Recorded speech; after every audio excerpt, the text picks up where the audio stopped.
ಕೃತ್ಯವನ್ನು ನನ್ನಿಂದ ನೋಡ್ಲಿಕ್ಕೆ ಆಗುವುದಿಲ್ಲ ಅಣ್ಣ. ಅಷ್ಟೊಂದು ಹೀನ ಕೃತ್ಯವನ್ನ ಮಾಡ್ತಾರೆ ಅಣ್ಣ. ಅಕಸ್ಮಾತ್ ಆ ಸ್ಥಳದಲ್ಲಿ ನಾನಿರದೆ ನೀನಿದ್ದು ನೀನು ಆ ಗೌಡರ ಹೀನ ಕೃತ್ಯವನ್ನ ನೋಡಿದ್ರೆ ನೀನೇ ಆ ಗೌಡರನ್ನ ಸೀಳಿ ಹಾಕ್ತಾ ಇದ್ದೆ ಅಣ್ಣ. ಇಲ್ಲ ಇಲ್ಲ, ಅವರು ಧನವಂತರು, ಮೇಲಾಕಿ ಇಡೀ ಊರಿಗೆ ಅನ್ನವಿಕ್ಕುವಂತ ಧನಿಕರು.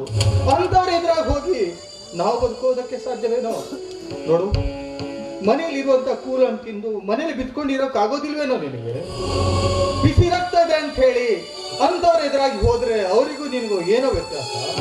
ನೋಡು, ನಿನಗೆ ಕೊನೆಯದಾಗಿ ಎಚ್ಚರಿಕೆ ಕೊಡ್ತಾ ಇದ್ದೇನೆ. ಇನ್ನು ಮುಂದೆ ನೀನು ಇದೇ ರೀತಿ ವರ್ತಿಸಿ ಆ ಗೌಡ್ರ ತಂಟೆಗೆ ಏನಾದ್ರು ಹೋದ್ರೆ ಆದ್ರೆ ನನ್ನ ತಮ್ಮ ಎಂಬ ಕನಿಕರದಿಂದ ಒತ್ತುವರೆಗೆ ಹಾಕ್ಬೇಕಾಗುತ್ತೆ. ಎಚ್ಚರಿಕೆ. ನಮ್ಮ ಮನೆಯ ಹಿರಿಯಣ್ಣ ಅಂದ್ರೆ ನಮ್ಮೆಲ್ಲರೇ ಯಜಮಾನ. ನೀನ್ ಹೇಳಿದಾಗೆ ಇನ್ನು ಮುಂದೆ ಆ ರೀತಿ ನಡೆಯದ ಹಾಗೆ ನಾನು ನೋಡಿಕೊಳ್ತೇನೆ ಅಣ್ಣ. ಈಗಲಾದ್ರೂ ನಿನ್ನ ತಮ್ಮನನ್ನು ಕ್ಷಮಿಸಬಾರದೇನಣ್ಣ? ಕ್ಷಮಿಸಣ್ಣ. ಪ್ರದೀಪ, ನನ್ನ ತಮ್ಮ ಏನು ತಪ್ಪು ಮಾಡಲ್ಲ ಅಂತ ನನ್ನ ಆತ್ಮಸಾಕ್ಷಿ ಗೊತ್ತು ಕಣೋ. ಆದ್ರೆ ಆ ಗೌಡ್ರು ಧನ್ಯವಿಲ್ಲ ಧನಿಕರು ಕಣೋ, ಮನುಷ್ಯತ್ವ ಇಲ್ಲದ ಮೃಗಗಳು. ಅಂತವರ ಎದುರಾಗಿ ನಾವು ನಿಂತ್ರೆ ನಮಗೆ ಬದುಕೋದಕ್ಕೆ ಅವರು ಕೊಡೋದಿಲ್ಲಪ್ಪ, ಬದುಕೋದಕ್ಕೆ ಕೊಡೋದಿಲ್ಲ. ನೋಡು, ಇನ್ನು ಮುಂದೆ ನೀನು ಆ ಗೌಡ್ರ ತಂಟೆಗೆ ಹೋಗೋದಿಲ್ಲ ಅಂತ ನಿನ್ನ ಅತ್ತಿಗೆ ಪಾದ ಮುಟ್ಟಿ ಪ್ರಮಾಣ ಮಾಡಿ ಹೇಳು. ಆಯ್ತಣ್ಣ, ನಿನಗೆ ಸಮಾಧಾನ ಆಗುತ್ತೆ ಅಂತಾದ್ರೆ ನನ್ನ ತಾಯಿಯ ಪಾದ ಮುಟ್ಟಿ ಪ್ರಮಾಣ ಮಾಡ್ತೀನಣ್ಣ. ಇನ್ನು ಮುಂದೆ ಆ ಗೌಡನ ತಂಟೆಗೆ ಹೋಗುವುದಿಲ್ಲವೆತ್ತು.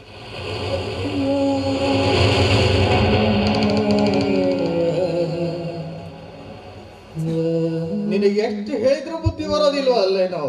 ಹುಟ್ಟು ಕೂಡ ಸುಟ್ಟರು ಹೋಗೋದಿಲ್ಲ ಎಂಬಂತೆ ನಿನಗೆ ಯಾವತ್ತೂ ಬುದ್ಧಿ ಬರೋದಿಲ್ಲ.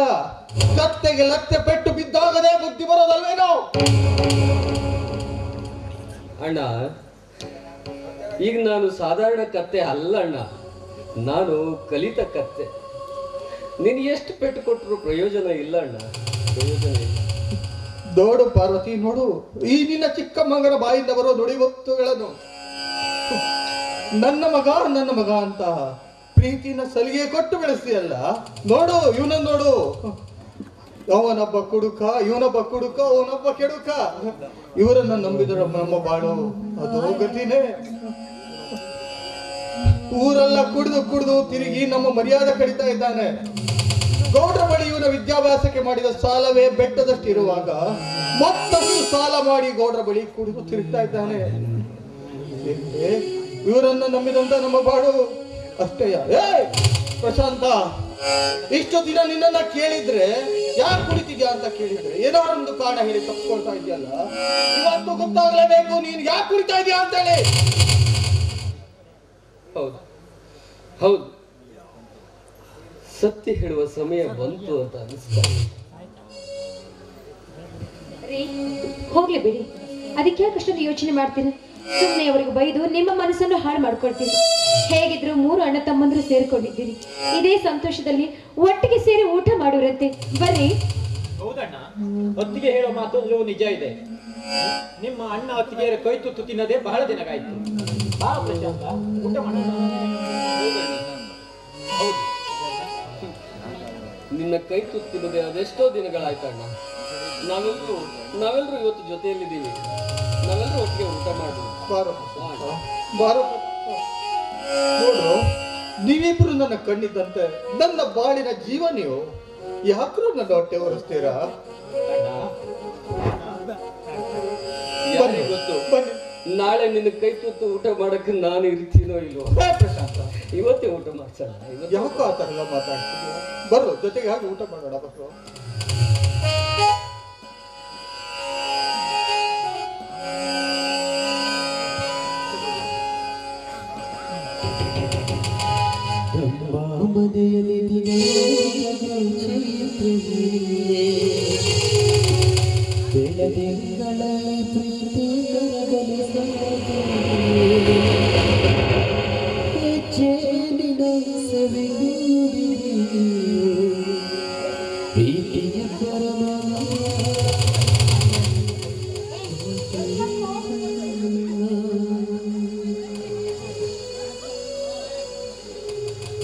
ಹಸಿದಾಗ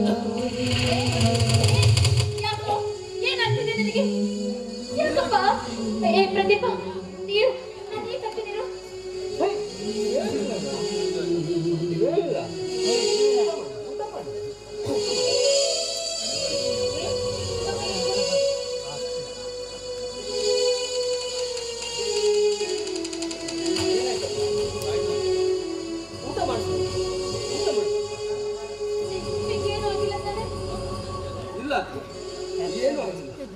ಏನು ಆಗಿದೆ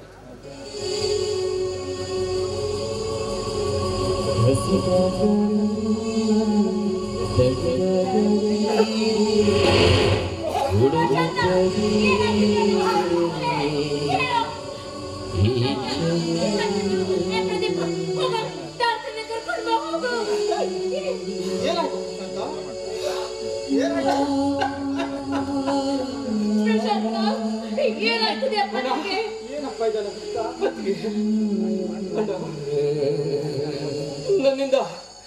ನನ್ನಿಂದ ನಿಮ್ಗೆಲ್ಲ ತುಂಬಾ ತೊಂದರೆ ಆಗ್ತಾ ಇದೆಯಲ್ಲ. ನನ್ನನ್ನ ಕ್ಷಮಿಸ್ಬಿಡಿ ಅಣ್ಣ. ಅಣ್ಣ ತುಂಬಾ ಸಂಕಟ ಆಗ್ತಾ ಇದೆಯಣ್ಣ, ತುಂಬಾ ಸಂಕಟ ಆಗ್ತಾ ಇದೆ. ಹೊಟ್ಟೆ ಉರಿ ಸುತ್ತಾ ಇದೆ.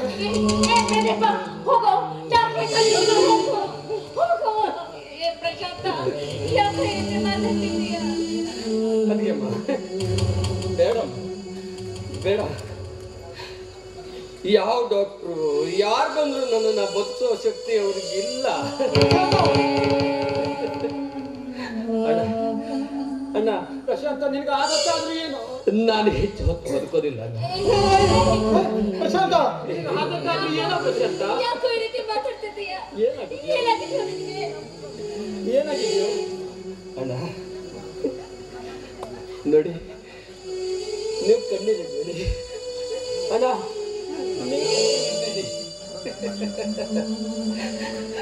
ನಾನು ಸಾಯ್ತೀನಿ ಅಂತ ನಿಮ್ಗೆ ಬೇಜಾರಾಗ್ತಾ ಇದೆಯಾ?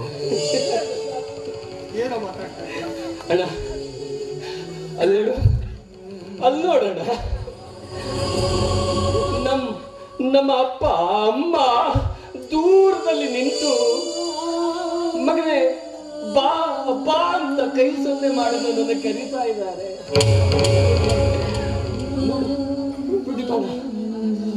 ಅವರೊಟ್ಟಿಗೆ ಯಾರು ಇಲ್ಲ, ನಮ್ಮವ್ರು ಯಾರು ಇಲ್ಲ ಅವರೊಟ್ಟಿಗೆ.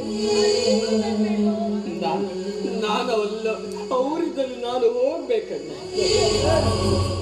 ಆದದ್ದಾದ್ರೂ ಏನು ಅಂತ ಹೇಳಪ್ಪ.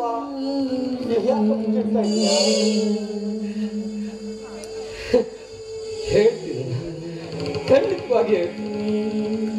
ದೇವರಂತ ನಿಮ್ಮಲ್ಲಿ ಹೇಳ್ಕೊಳ್ಳದೆ ನಾನಿನ್ನು ಯಾರಲ್ಲಿ ಹೇಳ್ಕೊಳ್ಳಲಿ? ಅಣ್ಣ, ನಾನು ವಿದ್ಯಾಭ್ಯಾಸಕ್ಕೆ ಅಂತ ಬೆಂಗಳೂರಿಗೆ ಹೋದಾಗ ಆಗಾಗ ನನಗೆ ಚಳಿ ಜ್ವರ ಬರೋದು, ಬಾಯಲ್ಲಿ ಸ್ವಲ್ಪ ರಕ್ತನು ಬರ್ತಾ ಇತ್ತು. ಆದ್ರೆ ನಾನು ಅದ್ಯಾವುದನ್ನು ಗಂಭೀರವಾಗಿ ತೆಗೆದುಕೊಳ್ಳೇ ಇಲ್ಲ. ನಿಮಗೂ ಕೂಡ ಬೇಸರ ಆಗತ್ತೆ ಅಂತ ನಿಮ್ಗೆ ಹೇಳಲೇ ಇಲ್ಲ. ಆದ್ರೆ ಒಂದು ದಿನ ರಾತ್ರಿ ನನಗೆ ತುಂಬಾನೇ ಚಳಿ ಜ್ವರ ಬಂದಿತ್ತು. ತುಂಬಾ ಕೆಮ್ತಾ ಇರುವಾಗ ಬಾಯಿಂದ ರಕ್ತ ಸೋರೋದಕ್ಕೆ ಪ್ರಾರಂಭ ಆಯಿತು. ನನ್ನ ಸ್ನೇಹಿತರು ನನ್ನನ್ನು ಡಾಕ್ಟರ್ ಹತ್ರ ಕರ್ಕೊಂಡು ಹೋದ್ರು. ನನ್ನ ರಕ್ತ ಪರೀಕ್ಷೆ ಮಾಡಿದ ಡಾಕ್ಟರು ನನ್ನ ಸ್ನೇಹಿತರಲ್ಲಿ ಗುಟ್ಟಾಗಿ ಮಾತನಾಡೋದನ್ನು ನಾನು ಕೇಳ್ಬಿಟ್ಟೆ. ಏನಂತ ಹೇಳಿದ್ರಪ್ಪ? ಅಣ್ಣ, ನನಗೆ ಬ್ಲಡ್ ಕ್ಯಾನ್ಸರ್ ಆಗಿದೆ.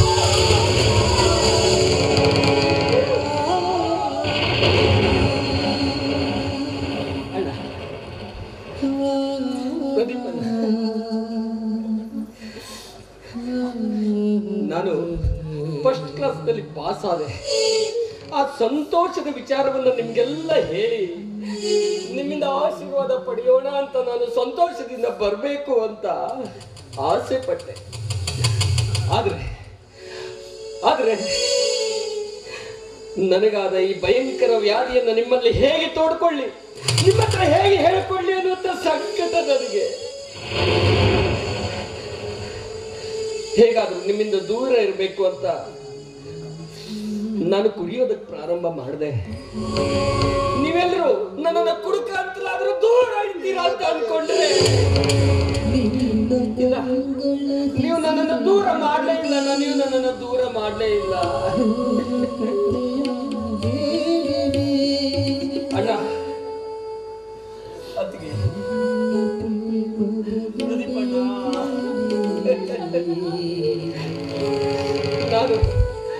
ನಾನು ಈ ಮನೆಯ ಮಗನಾಗಿ ಹುಟ್ಟಿ ನಿಮ್ಗೆಲ್ಲ ಎಷ್ಟು ನೋವು ಕೊಟ್ಟೆ, ಎಷ್ಟು ತೊಂದರೆಯನ್ನು ಕೊಟ್ಟೆ.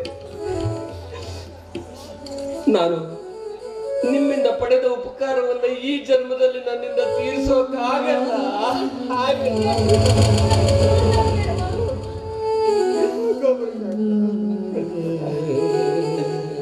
ಶಿವಣ್ಣ,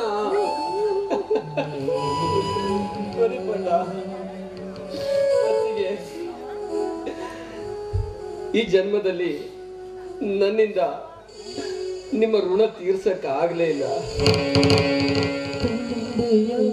ಆ ದೇವರು ನನಗೆ ಇನ್ನೊಂದು ಜನ್ಮ ಅಂತ ಕೊಟ್ರೆ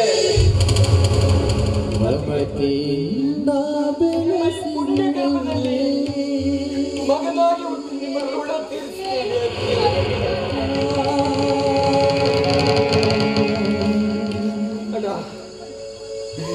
ಖಂಡಿತವಾಗಲಿ ನೀನು ಕಷ್ಟಪಟ್ಟು ನನ್ನನ್ನು ವಿದ್ಯಾವಂತನಾಗಿಸಿ ನಾನು ದೊಡ್ಡ ಸಾಹೇಬರಾಗಬೇಕು ಅಂತ ನಿನ್ನ ಕನಸಿದ ಗೋಪುರ ನುಚ್ಚು ನುಚ್ಚು ನೂರಾಗಿ ಹೋಯಿತು.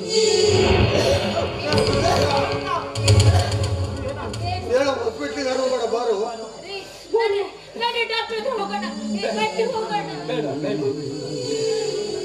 ಯಾಕೆ ತೊಂದರೆ ತಗೊಳ್ತೀರಾ? ಈಗಾಗಲೇ ನನ್ನ ಸಲುವಾಗಿ ಇಷ್ಟೆಲ್ಲ ತೊಂದರೆ ತೆಗೆದುಕೊಂಡಿದ್ದೀರಾ.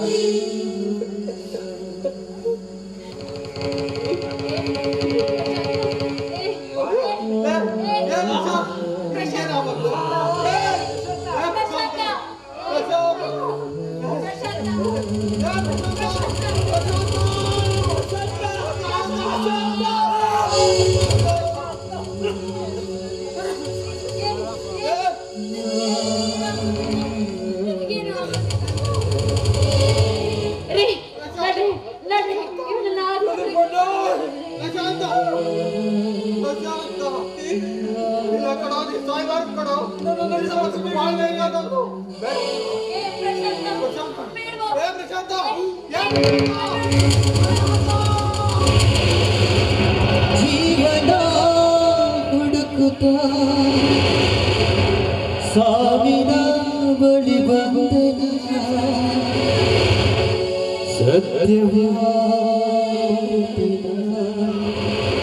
ಸತ್ಯವಿಷ್ಟೆಯ ಸಾವು ಒಪ್ಪದ ಸಂಗತಿ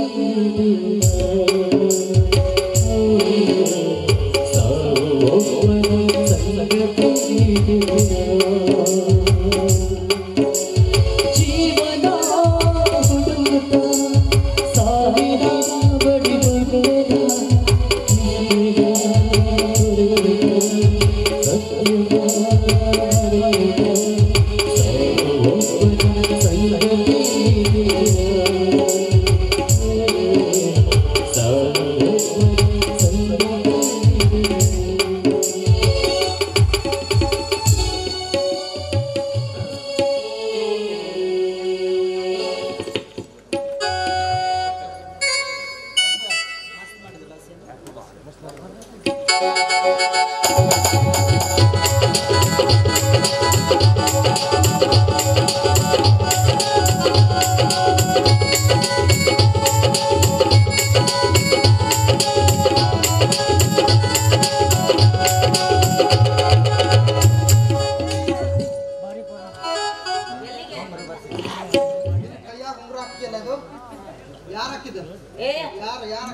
ಗುರುಮೂರ್ತಿ ನೀನಲ್ಲ ಶಿವಮೂರ್ತಿ ನಿಮ್ಮ ಹೆಸರು ನಿಮ್ಗೆ ನೆನಪಿಲ್ಲ ಅದು ತಗ್ಗಿಯದ ಉಂಗ್ರ ನಾನು ಮಾಡಿಸ್ಕೊಡ್ತೀನಿ ನೋಡು ಹೊಸದ. ಹೇಗೆ ನೋಡ ಈ ಉಂಗುರ ನಮ್ಮ ಅಕ್ಕ ಮಾಡಿಸ್ಕೊಟ್ಟಿದ್ದು, ಅದು ಸೈಜ್ ಸ್ವಲ್ಪ ಇದಾಗೈತಲ್ಲ, ಅದಕ್ಕೆ ಒಂಚೂರು ಕೈ ಬಾವು ಬಂದೈತೆ. ಇಲ್ಲೇ ದವಾಖಾನೆ ಐತಲ್ಲ ಹೋಗಿ ತೋರಿಸ್ಬಾರ್ದಿತ್ತಲ್ಲ ನೋಡು, ಭಾಳ ಬಾವು ಬಂದೈತೆ. ಇಲ್ಲೇ ದವಾಖಾನೆಗೆ ಹೋಗಿ ಡಾಕ್ಟರ್ ಹತ್ರ ತೋರಿಸ್ಕೊ ಬಂದ. ನಡಿ ಹಂಗ ಹೋಗೋಣ, ದವಾಖಾನೆಗೆ ಹೋಗ್ಬಾರ್ದು.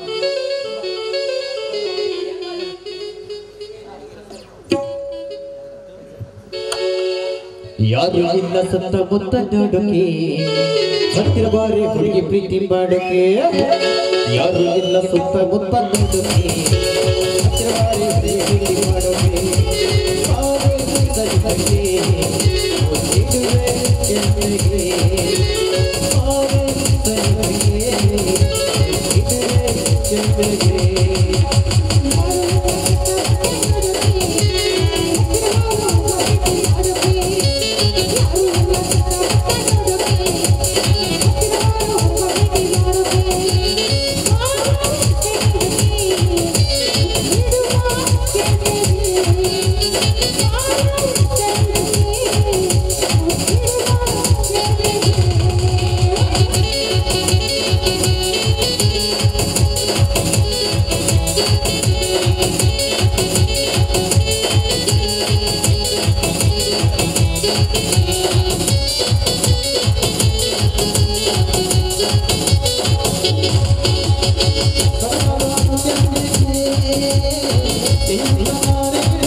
ಲೋಕಮಾತೆ, ನಾನು ಹೋದ ಜನ್ಮದಲ್ಲಿ ಯಾವ ಪಾಪ ಮಾಡಿದೆ ಅಂತ ಇಂಥ ಕ್ರೂರ ಅಣ್ಣನ ಜೊತೆ ಕೊಟ್ಟು ನನಗೆ ಚಿತ್ರಹಿಂಸೆಯನ್ನು ಕೊಡ್ತಾ ಇದೆಯಾ ತಾಯಿ, ಚಿತ್ರಹಿಂಸೆಯನ್ನು ಕೊಡ್ತಾ ಇದ್ದೆ.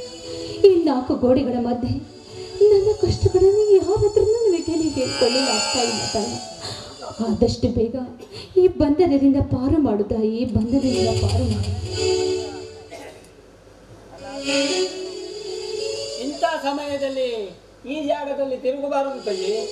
ಯಾಕೆಂದರೆ ಕೊಬ್ಬೇರಿ, ಈ ಸಂತೆಯಲ್ಲಿ ಕೊಬ್ಬೇರಿ ತಿರುಗಿ ತಿನ್ನುವ ಗೂಳಿಗಳು ನಿನ್ನ ಮೈಯನ್ನಾದರೂ ತಿವಿದರೆ ನಿನ್ನ ಗಾಯ ನೀ ಸಾಯುವವರೆಗೂ ಮಾತಲಾರದು. ಅದ ನೀನು ಹೇಳುವ ಮಾತು ಸತ್ಯವಾಗಿದೆ ಅಣ್ಣ, ಸತ್ಯವಾಗಿದೆ. ಯಾಕೆಂತಂದ್ರೆ ಒಂದು ವೇಳೆ ನಮ್ಮ ಅಣ್ಣನ ವಿರುದ್ಧ ನಾನು ನಿಂತು ಘೋಷಣೆ ಕೂಗಿದ್ದೆ ಅಂತಂದ್ರೆ ಈ ನಿನ್ನ ತಂಗಿ ಸಹಾಯಕ್ಕೆ ಯಾರೂ ಬರೋದಿಲ್ಲ ಅಣ್ಣ, ಯಾರೂ ಬರೋದಿಲ್ಲ. ಅದಕ್ಕೋಸ್ಕರ ಮುಖ್ಯವಾಗಿ ನನ್ನನ್ನು ವೇದನೆಯನ್ನು ನನ್ನ ಮನಸ್ಸಿನಲ್ಲೇ ಇಟ್ಕೊಂಡಿದ್ದೀನಿ. ನೀನೇನು ಭಯ ಬೇಡ, ನಿನ್ನ ಬೆಂಗಾವಲಾಗಿ ನಾನಿರುತ್ತೇನೆ.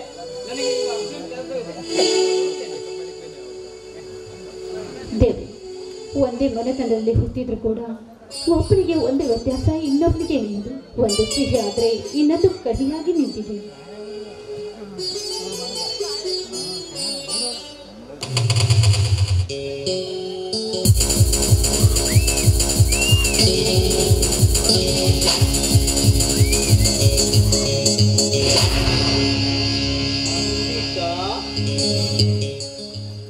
ಹಾ, ನೀವಾ? ಹೌದು, ನಾನೇ. ಯಾಕೆ ನನ್ನನ್ನ ನೋಡಿದ ಕ್ಷಣ ನಿನಗೆ ಭಯವೈತೆ? ನನಗೆ ಅವ ಭಯ. ಅದು ಅಲ್ಲದೆ ನಾನು ನಿಮ್ಮ ಅತ್ತೆಯ ಮಗಳೆಂದು ತಿಳಿದುಕೊಂಡು ನನ್ನ ಮೇಲೆ ಅಧಿಕಾರ ತೋರಿಸಲು ಬಡಬೇಡ.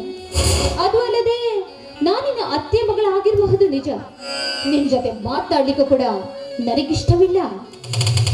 ಯಾಕಂಬಿಕಾ, ನೀನು ನನ್ನ ಮದುವೆ ಆಗೋವಳು, ಅದೇ ನನ್ನ ಧರ್ಮ ಪತ್ನಿ ಆಗೋವಳು ಎಂಬ ಅಧಿಕಾರದಿಂದ ನಿನ್ನನ್ನ ತಡೆದೆ. ಅದರಲ್ಲಿ ನಂದೇನಾದ್ರು ತಪ್ಪಾಯ್ತೆ? ನೋಡು, ನಾನು ನಿನ್ನ ಹೆಂಡತಿಗಾಗೋಳು ಅಂತ ಹೇಳ್ತಾ ಇದ್ದೇನೆ. ನಾಳೆ ನಾನು ನಿನ್ನ ಹೆಂಡತಿಯಾಗಿ ಬಂದಿದ್ದೆ ಆದ್ರೆ ಇದೇ ಅಧಿಕಾರವನ್ನು ಚಲಾಯಿಸ್ತೀವ? ನನ್ನ ಅತ್ತೆಯ ಮಗಳೆಂದು ಒಂದು ವೇಳೆ ನೀನು ಅಧಿಕಾರ ಚಲಾಯಿಸಲು ಬಂದಿದ್ದೆ ಆದ್ರೆ ಇದು ಒಳ್ಳೇದಾಗೋದಿಲ್ಲ. ಆ ಅಧಿಕಾರ ಇಲ್ಲಿಗೆ ಮರ್ತು ಬಿಡು. ಒಂದು ವೇಳೆ ಏನಾದ್ರೂ ಅಧಿಕಾರ ತೀರಿಸಲು ಬಂದಿದ್ದೆ ಆದ್ರೆ ನಾನು ಸುಮ್ಮನಿರೋದಿಲ್ಲ. ನಿನಗೂ ಮಾತನಾಡಲು ಬರ್ತದೆ ಅಂದಾಯ್ತು. ವಾರೇ ವಾ! ನೋಡಂಬಿಕಾ, ನೀನು ಈ ಇನ್ಸ್ಪೆಕ್ಟರ್ ತ್ಯಾಗರಾಜ್ನ ಮದುವೆ ಆದ್ರೆ ನಿನ್ನ ಬಾಳು ಬಂಗಾರವಾಗಿರುತ್ತೆ. ಸುಮ್ಮನೆ ನನ್ನ ಮಾತಿಗೆ ಒಪ್ಪಿ ನನ್ನ ಮದುವೆಯಾಗು. ನೋಡು, ನಾನು ಯಾರ ಜೊತೆ ನಿಂತು ಮದುವೆ ಆದ್ರೆ ನನ್ನ ಬಾಳು ಚೆನ್ನಾಗಿರುತ್ತೆ ಅಂತ ನನಗೆ ಚೆನ್ನಾಗೊಟ್ಟು. ಅದು ನಿನ್ನಂತವನಿಂದ ಕಲಿಬೇಕಾಗಿಲ್ಲ. ನಾನು ಅಂತ ಕಲ್ತು ಮೂಕಿ ಅಂದ್ರೆ ಅಲ್ಲ. ನಿನ್ನನ್ನು ಮದುವೆ ಆಗಲು ನಿನ್ನ ಅಣ್ಣನ ಒಪ್ಪಿಗೆ ಅಂತೂ ಮೊದಲೇ ಸಿಕ್ಕಿದೆ. ಆದ್ರೆ ನಿನ್ನ ಒಪ್ಪಿಗೆ ಪಡೆಯಲು ನಾ ಬಂದ್ರೆ ನನ್ನನ್ನೇ ತಿರಸ್ಕರಿಸಿ ಮಾತನಾಡ್ತಿರ್ವೆಯ? ನೋಡು, ನೀನು ಒಂದು ಸುಂದರವಾದ ಹೆಣ್ಣು. ನಿನ್ನನ್ನ ಬಲಾತ್ಕಾರದಿಂದ ನಿನ್ನ ಮೈ ಒಪ್ಪಿಸಿಕೊಳ್ಳಲು ನನಗೆ ಮನಸ್ಸಿಲ್ಲ. ಸುಮ್ಮನೆ ಎಗರಾಡಬೇಡ, ನನ್ನ ಮನಸ್ಸಿಗೆ ನೋವು ಕೊಡ್ಬೇಡ. ಒಳ್ಳೆ ಮಾತಿನಿಂದ ನನ್ನನ್ನು ಮದುವೆ ಆಗಲು ಒಪ್ಪಿಕೋ. ಆದೆಂದಿಗೂ ಸಾಧ್ಯವಿಲ್ಲವೆಂದು ತಿಳಿದುಕೋ. ಒಂದು ಕ್ಷಣ ಏನಾದ್ರೂ ನನ್ನ ಈ ಸ್ಥಳದಲ್ಲೇ ಘಟ ಬಿದ್ದಿದ್ದೆ ಆದ್ರೆ ಪರವಾಗಿಲ್ಲ ಕಣೋ. ಆದ್ರೆ ನಿನ್ನಂತವನ ಕೈ ಹಿಡಿದು ನಾನು ಯಾವತ್ತು ಬಾಳನ್ನು ಸಾಗಿಸಲಾರೆ. ಎಚ್ಚರದಿಂದಿರು.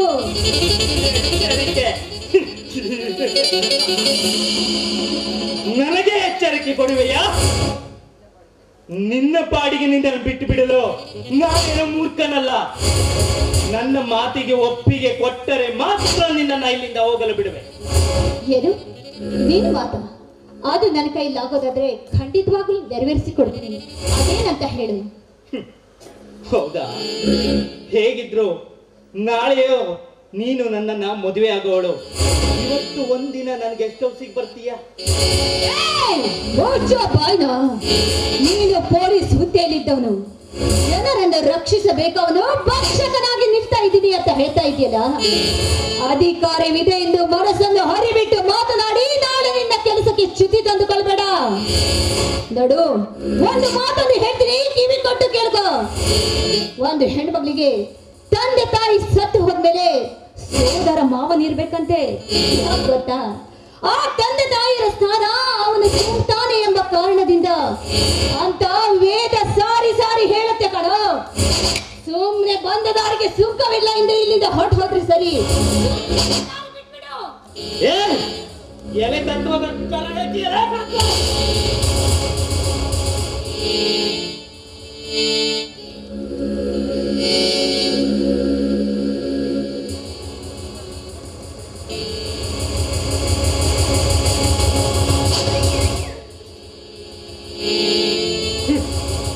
ಬಹಳ ಓದಿದ್ದಕ್ಕೆ ನಿನ್ನ ಬುದ್ಧಿ ಭಂಗ ಆಗಿದೆ ಅಂತ ಕಾಣ್ತದೆ. ನೋಡು ಅಂಬಿಕಾ, ನನ್ನ ತಾಳ್ಮೆಗೂ ಒಂದು ಮಿತಿ ಇದೆ. ನೀನು ಹಠ ಮಾಡ್ತಾ ಇದ್ರೆ ನಿನ್ನನ್ನ ಬಲತ್ಕರಿಸಿ ಈ ಊರಲ್ಲಿ ಬಿಸಾಕ್ಬಿಟ್ರು ನಿನ್ನ ನೋಡೋರು ಯಾರು ಇಲ್ಲ. ಮುಚ್ಚ ಬಾಯ್ನ. ನನ್ನ ಜೊತೆ ಯಾರು ಇಲ್ಲ ಎಂದು ತಿಳಿದುಕೊಂಡಿದೆ, ಅದು ನಿನ್ನ ಮೂರ್ಖತನವೆಂದು ತಿಳಿದುಕೋ. ಮಿಸ್ಟರ್ ತ್ಯಾಗರಾಜ್, ಹೆಣ್ಣು ಒಲಿದರೆ ನಾರಿ, ಮುನಿದರೆ ಹೆಮ್ಮಾರಿ. ಏನಾದ್ರೂ ಒಂದು ಹೆಜ್ಜೆ ಇಟ್ಟು ನನ್ನ ಮೈ ಮೇಲೆ ಏರಿ ಬಂದಿದ್ದೆ ಆದ್ರೆ ನಾನು ಸಿಡಿದು ನಿಂತು ಮೃತ್ಯು ದೇವತೆಯಾಗಬೇಕಾಗುತ್ತದೆ.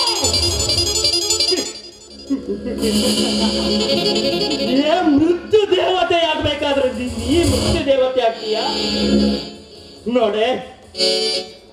ನೀನು ಯಾವ ದೇವರ ಹತ್ರ ಬೇಡ್ಕೊಂಡ್ರು ಇವತ್ತು ಈ ತ್ಯಾಗರಾಜನ ಕೈಯಿಂದ ತಪ್ಪಿಸ್ಕೊಳ್ಳಲು ಸಾಧ್ಯವೇ ಇಲ್ಲ. ಸುಮ್ಮನೆ ನನ್ನ ಮಾತಿಗೆ ಒಪ್ಪಿ ನಿಂತು ಮಾತನಾಡ ರಾಕ್ಷಸ. ಇಲ್ಲ ಸಲ್ಲದ ಮಾತನಾಡಿದೆ ಆದ್ರೆ ನಾನು ಸುಮ್ಮನಿರೋದಿಲ್ಲ. ಅದು ಅಲ್ಲದೆ ಒಂದೇ ಒಂದು ಹೆಜ್ಜೆ ಇಟ್ಟು ನನ್ನ ಮಾನಕ್ಕೆ ಕೈ ಹಾಕಲು ಮುಂದೆ ಆಗಿದ್ದೆ ಆದ್ರೆ ನಿನ್ನ ಪಾಲಿಗೆ ನಾನು ರಣ ಚಂಡಿಯಾಗಿ ನಿಲ್ಲಬೇಕಾಗುತ್ತದೆ. ಚಂಡಿ, ರಣ ಚಂಡಿ. ಏ ಅಂಬಿಕಾ, ಚಂಡಿ ರಣ ಚಂಡಿ ಅಂತ ಹೇಳಿ ಈ ತ್ಯಾಗರಾಜನ ಕೈಯಲ್ಲಿ ಸಿಕ್ಕಿ ಗಂಜಿ ಹಾಕ್ಬೇಡ್ವೆ. ನೋಡೆ, ಸುಮ್ಮನೆ ನನ್ನ ಮಾತಿಗೆ ಒಪ್ಪಿ ಇವತ್ತು ನನ್ನ ಕೈ ಸರಿಯಾದರೆ ಸರಿ, ಇಲ್ಲವಾದ್ರೆ ನಿನ್ನ ದೇಹವನ್ನ ತುಂಡು ತುಂಡು ಮಾಡಿ ಕತ್ತರಿಸಿ ಆದರೂ ನಿನ್ನ ದೇಹದ ಸುಖವನ್ನ ಪಡೆಯಲೇ. ಮಿಸ್ಟರ್ ತ್ಯಾಗರಾಜ್, ಇದುವರೆಗೆ ನೀನು ನನ್ನ ಸಹೋದರ ಮಾವನೆಂದು ನೀನಾಡಿದ ಮಾತನ್ನು ಕೇಳಿ ಸುಮ್ಮನಾಗಿದ್ದೆ. ಆದ್ರೆ ನಿನ್ನ ಅವಿವೇಕಿತನ ಹೆಚ್ಚಾಗ್ತಾ ಇದೆ ಕಣೋ.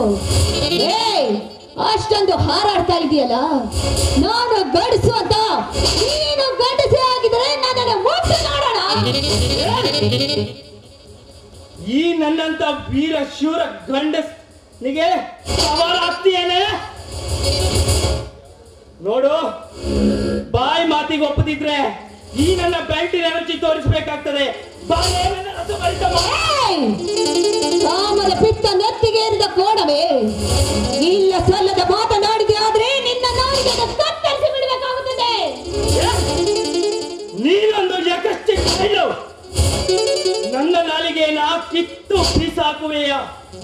ನೋಡಂಬಿಕಾ, ನೀನಿವತ್ತು ಎಲ್ಲ ಇಡೀ ಕೋಟಿ ಕೋಟಿ ದೇವರ ಹತ್ರ ಬೇಡ್ಕೊಂಡ್ರು ಸರಿ, ಇವತ್ತು ನಿನ್ನ ದೇಹದ ಸುಖವನ್ನ ಹೀರಿಯೇ ನಾನು ಇಲ್ಲಿಂದ ಹೊರಡೋದು.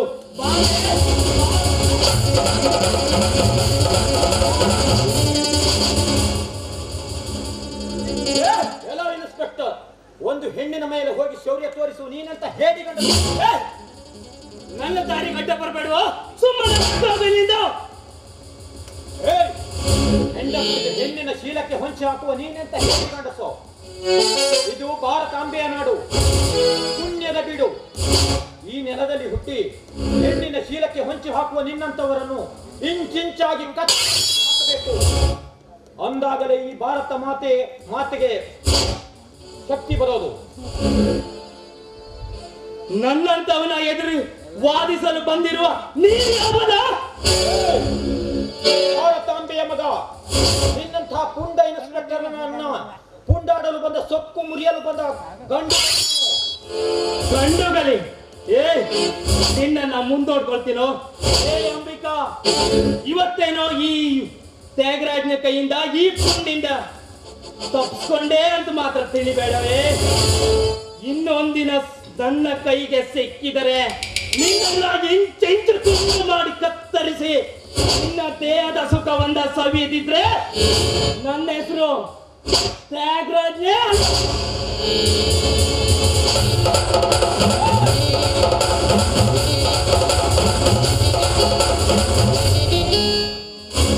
ಎಲ್ಲೋ ಇನ್ಸ್ಪೆಕ್ಟರ್, ಹಿಂದೇನು ನೀನು ನನ್ನ ಕೈಯಿಂದ ಬಚಾವಾಗಿ ಉಳಿದೆ.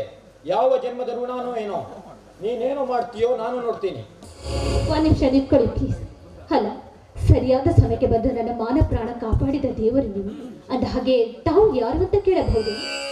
ನಾನು ಇದೇ ಊರಿನ ಶಿವಣ್ಣನ ನಮ್ಮ ಪ್ರದೀಪ ಅಂತ ನನ್ನ ಹೆಸರು. ಅಂದ್ರೆ ನಮ್ಮ ಫ್ಯಾಕ್ಟರಿಯಲ್ಲಿ ಕೆಲಸ ಮಾಡುವ ಶಿವಣ್ಣನ ತಮ್ಮ ಪ್ರದೀಪ ಅಂದ್ರೆ ನೀವೇನಾ? ತಮ್ಮ ಅಂದ್ರೆ ನನ್ನ ಪರಿಚಯ ನಿಮ್ಗಿದೆಯಾ? ಪರಿಚಯ ಏನು ಇಷ್ಟು ದಿವಸ ಇದ್ದಿದ್ದಿಲ್ಲ, ಹೆಸರು ಮಾತ್ರ ಕೇಳಿದೆ. ಹೀಗೆ ನನಗೆ ಗೊತ್ತಾಯ್ತಲ್ಲ. ಅಂದ ಹಾಗೆ ನಾನೊಂದು ಮಾತು ನಿಮಗೆ ಕೇಳಲೇ?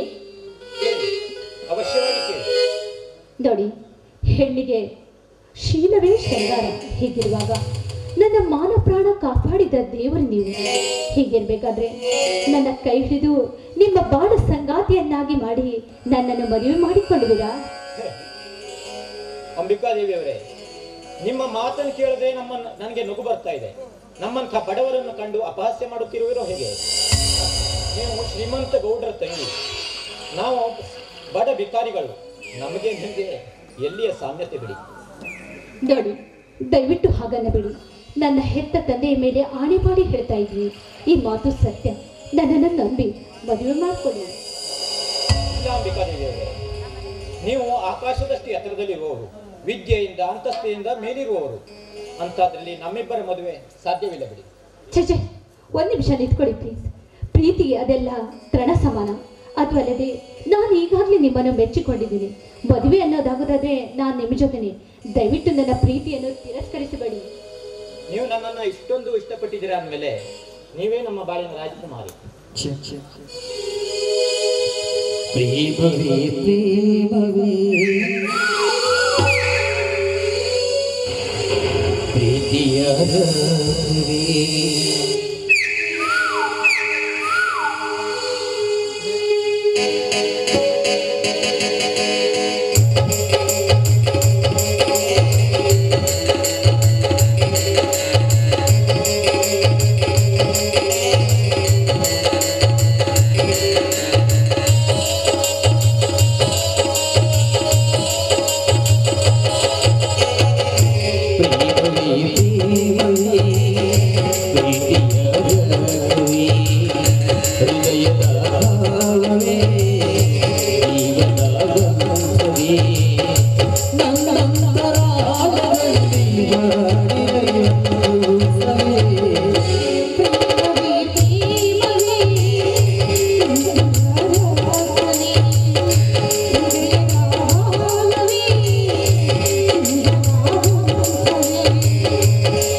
ಥೇಟ್ ಬೇಲೂರು ಶಿಲಾಬಾಲಿಕೆ ಖಜರಾಹದ ಪ್ರತಿಬಿಂಬ ನಮ್ಮ ಗೌಡ ತಂಗಿ ಅಂಬಿಕಾ.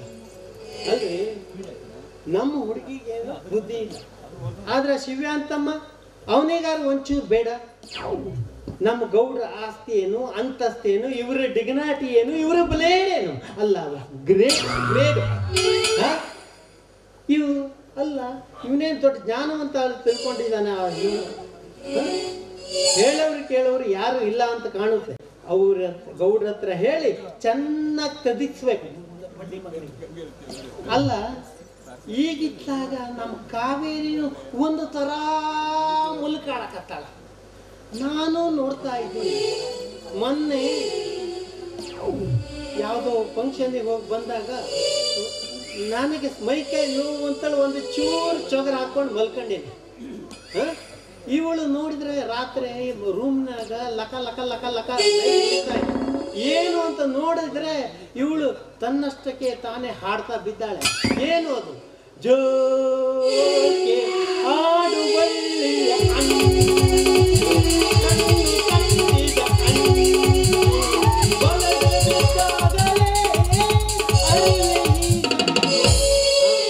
ಇದೇನೋ ಎಡವಟ್ಟಾಗತ್ತೈತೇಳಿ ನನ್ನ ಮನಸ್ಸಿಗೆ ಅನ್ಸಿದೆ. ಆದರೂ ನಾನು ಸುಮ್ಮನಿದ್ದೀನಿ. ಅದು ಮತ್ತೊಂದು ದಿವಸ ನಾನು ಗೌಡ್ರ ಮನೆಗೆ ಹೋಗಿ ಬರೋ ಹೊತ್ತಿಗೆ ಇವಳು ರಾತ್ರಿ ಆಯಿತು, ಮಲ್ಕೊಂಡಿದ್ದೀನಿ. ಅವಳು ರೂಮ್ನಾಗ ಏನೋ ಗುಸ ಗುಸ ಪಸ ಪಸ ಸೌಂಡ್ ಆಗಕತ್ತೈತಿ. ಏನೋ ಹಾವು ಇವು ಹೋಗ್ತಿರ್ಬೇಕು ಅಂತೇಳಿ ಸಂಧ್ಯಾಗ ನೋಡ್ತೀನಿ. ಇವಳು ನನಗೇನು ಸೆಕೆ ಸೆಕೆ ಸೆಕೆ. ಅವತ್ತು ಮೈಯಾಗ ಸಿಂಗಲ್ ಕಚ್ಚೆ ಬಿಟ್ರೆ ಏನಿಲ್ಲ, ಆ ಥರ ಸೆಕೆ. ಆದರೂ ಇವಳು ರೂಮ್ನಲ್ಲಿ ಚಳಿ ಚಳಿ ಚಳಿ ಚಳಿ ಚಳಿಯ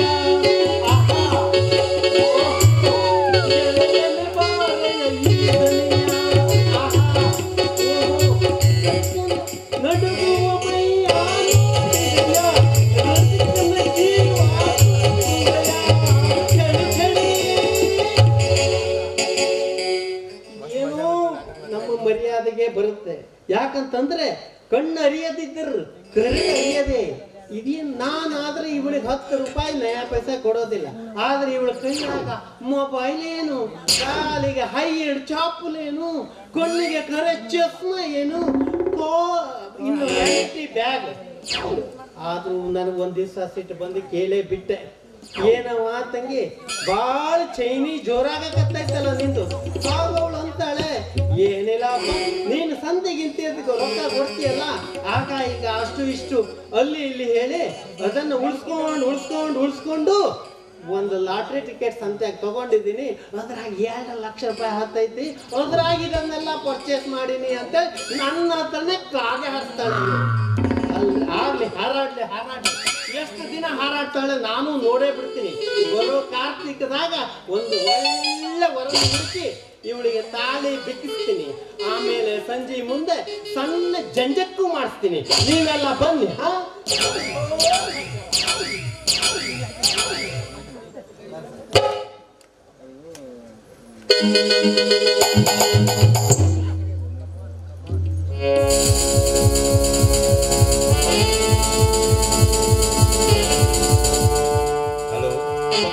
ಪೊಲೀಸ್ ಸ್ಟೇಷನ್.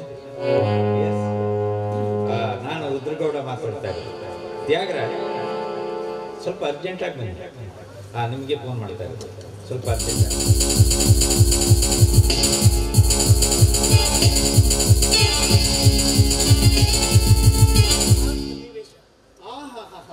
ಏನು ಡ್ಯಾನ್ಸ್ ಮಾಡ್ತಾ ಹೇಳ್ತಾಳ ನಮ್ಮ ಇವಳ ಡ್ಯಾನ್ಸ್ ನೋಡಿದ್ರೆ ಒಮ್ಮೆ ಅಲ್ಲ ಮತ್ತೊಮ್ಮೆ ಅಲ್ಲ ಮಗದೊಮ್ಮೆ ನೋಡೇ ಬಿಡೋಣ ಅನ್ಸುತ್ತೆ.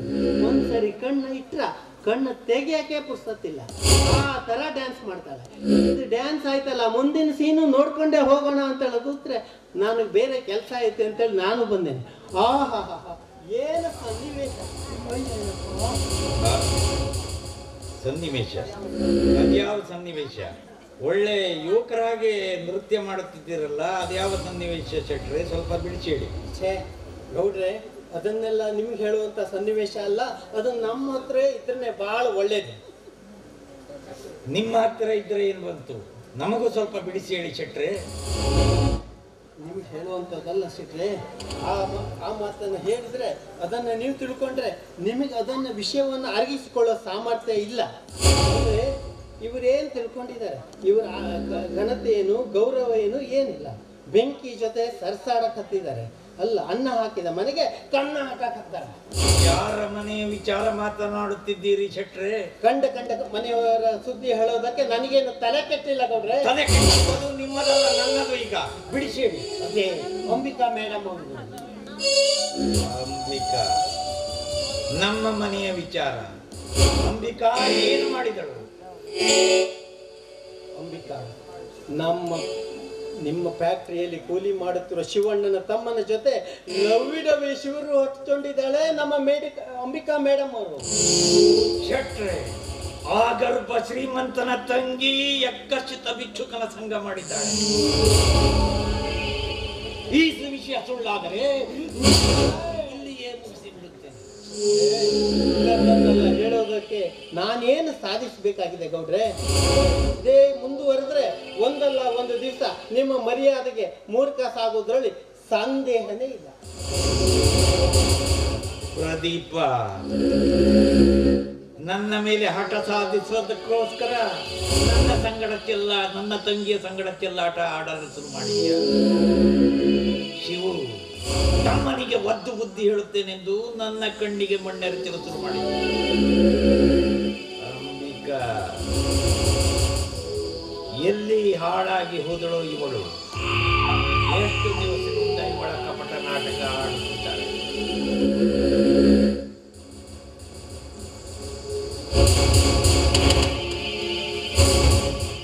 ಬರಲಿ, ಮನೆಗೆ ಬಂದ ನಂತರ ಇವಳಿಗೆ ಒದ್ದು ಬುದ್ಧಿ ಹೇಳುತ್ತೇನೆ.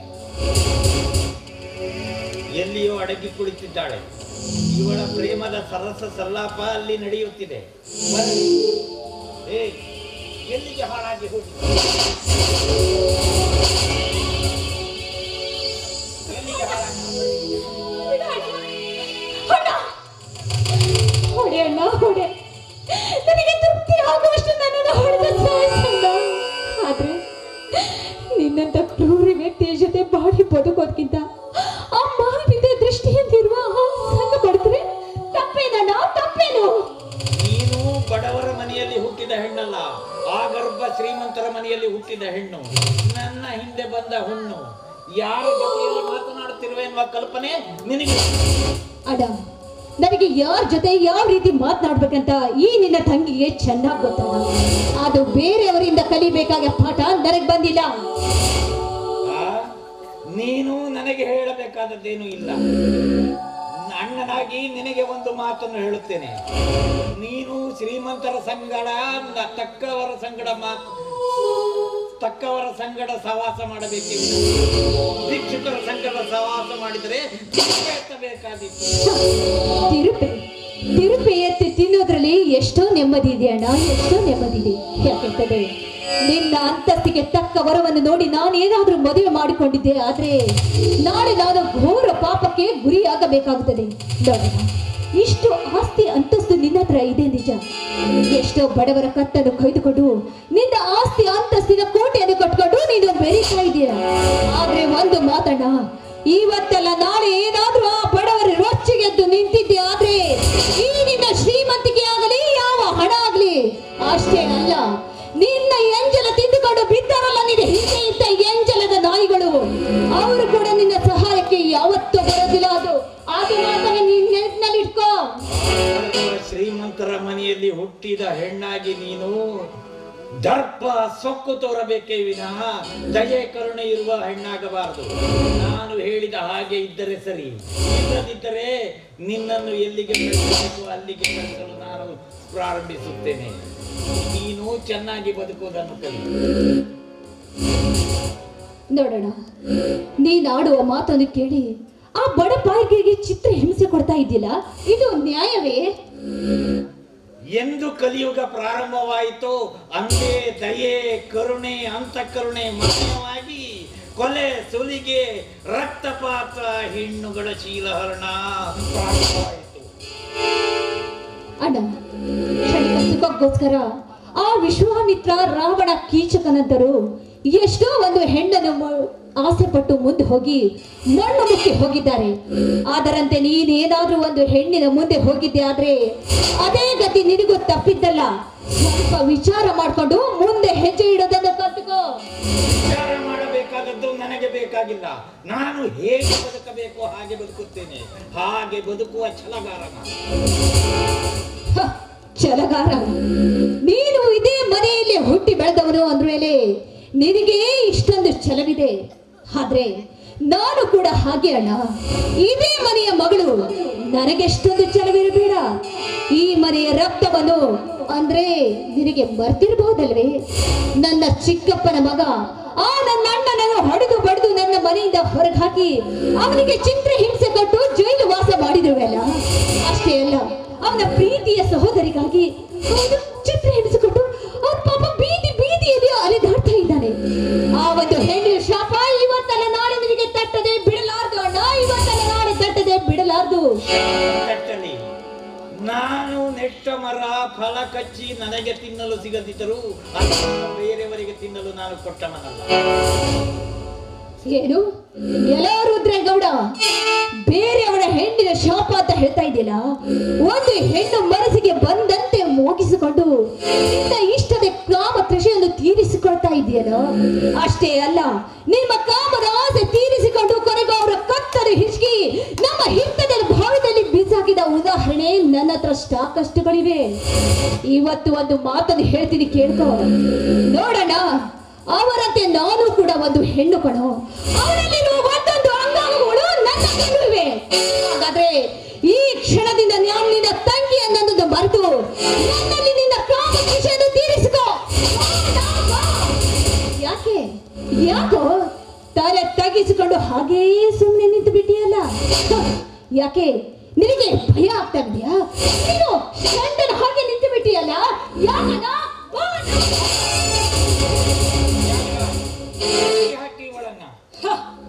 ಬನ್ನಿ ಇನ್ಸ್ಪೆಕ್ಟ್ರೆ, ಬನ್ನಿ. ನೋಡಿ, ನಾನು ಹೇಳಿದ ಮಾತಿಗೆ ಇವನ ತಲೆ ತಗ್ಗಿಸಿಕೊಂಡು ಕೋಣನಂತೆ ನಿಂತುಕೊಂಡಿದ್ದಾನೆ. ಆವತ್ತು ನೀವೇನಂದ್ರಿ? ರಸಭರಿತ ಮಾವಿನ ಹಣ್ಣನ್ನು ಕುಕ್ಕದೆ ನಾನು ತಿನ್ನದೆ ಬಿಡಲಾರ ಅಂತ ಹೇಳಿದ್ರಲ್ಲ. ಇವತ್ತು ನಾನೇ ನಿಮ್ಮ ಕಣ್ಣು ಮುಂದೆ ನಿಂತುಕೊಂಡಿದ್ದೀನಿ. ಬನ್ನಿ, ನಿನಗೆ ಯಾವ ರೀತಿ ಅನುಭವಿಸ್ಬೇಕೋ ಬಾ, ನನ್ನನ್ನು ಬಂದು ಅನುಭವಿಸು. ಯಾಕೆ ಸುಮ್ಮನೆ ನಿಂತುಕೊಂಡು ಬಿಟ್ರಲ್ಲ? ನಿಮಗೆ ಜನದ ಹೆದರಿಕೆ ಬಂದು ಚಪ್ಪಿಯ ಅಭಿಷೇಕ ಮಾಡ್ತಾರಂತ ನೀವೇನು ಚಿಂತೆ ಮಾಡ್ಲಿಕ್ಕೆ ಹೋಗ್ಬೇಡಿ. ಅವ್ರ ಹತ್ರ ನಾನು ಕ್ಷಮೆ ಕೇಳ್ತೀನಿ. ಅಷ್ಟೊಂದು ತಾಕತ್ತು ನಿಮ್ಮಲ್ಲಿ ಇದ್ದಿದ್ದೆ ಆದ್ರೆ ನನ್ನ ಮೈಯನ್ನು ಎಲ್ಲ ಸೊಕ್ಕಿನ ಹೆಣ್ಣೆ ನಮ್ಮನ್ನೇ ಏನೋ ಆಗದೆ ಮಾಡ್ಕೊಂಡಿದ್ದೀಯಾ? ನಿನ್ನ ಸುಮ್ಮನೆ ಹೀಗೆ ಬಿಟ್ರೆ ಆಗೋದಿಲ್ಲ. ಗೌಡ್ರೆ, ಬನ್ನಿ ನೋಡೋಣ.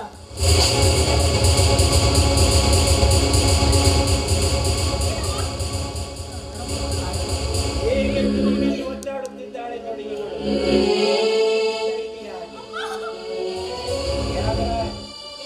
ಇವಳಿಗೆ ಮೈ ಸೊಪ್ಪು ಹಿಡಿದಿಲ್ಲ, ತೆಗೆದುಕೊಂಡು ಚೆನ್ನಾಗಿ ತಿಳಿಸಿ.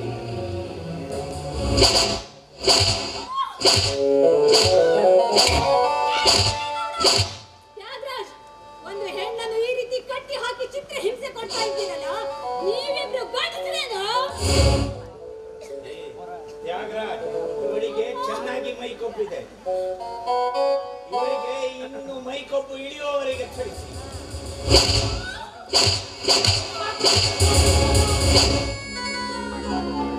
ಒಂದು ಹೆಣ್ಣನ್ನು ಕಟ್ಟಿ ಹಾಕಿ ಈ ರೀತಿ ಚಿತ್ರ ಹಿಂಸೆ ಕೊಡ್ತಾ ಇದ್ದೀರಲ್ಲ, ನೀವೇನೋ ಮನುಷ್ಯರೋ ಇಲ್ಲೋ ರಾಕ್ಷಸರೋ? ನಿಮ್ಮ ತೋಳುಗಳಲ್ಲಿ ಬಲವಿದ್ದರೆ ಬನ್ನಿ, ನನ್ನೊಡನೆ ಹೋರಾಡಿ.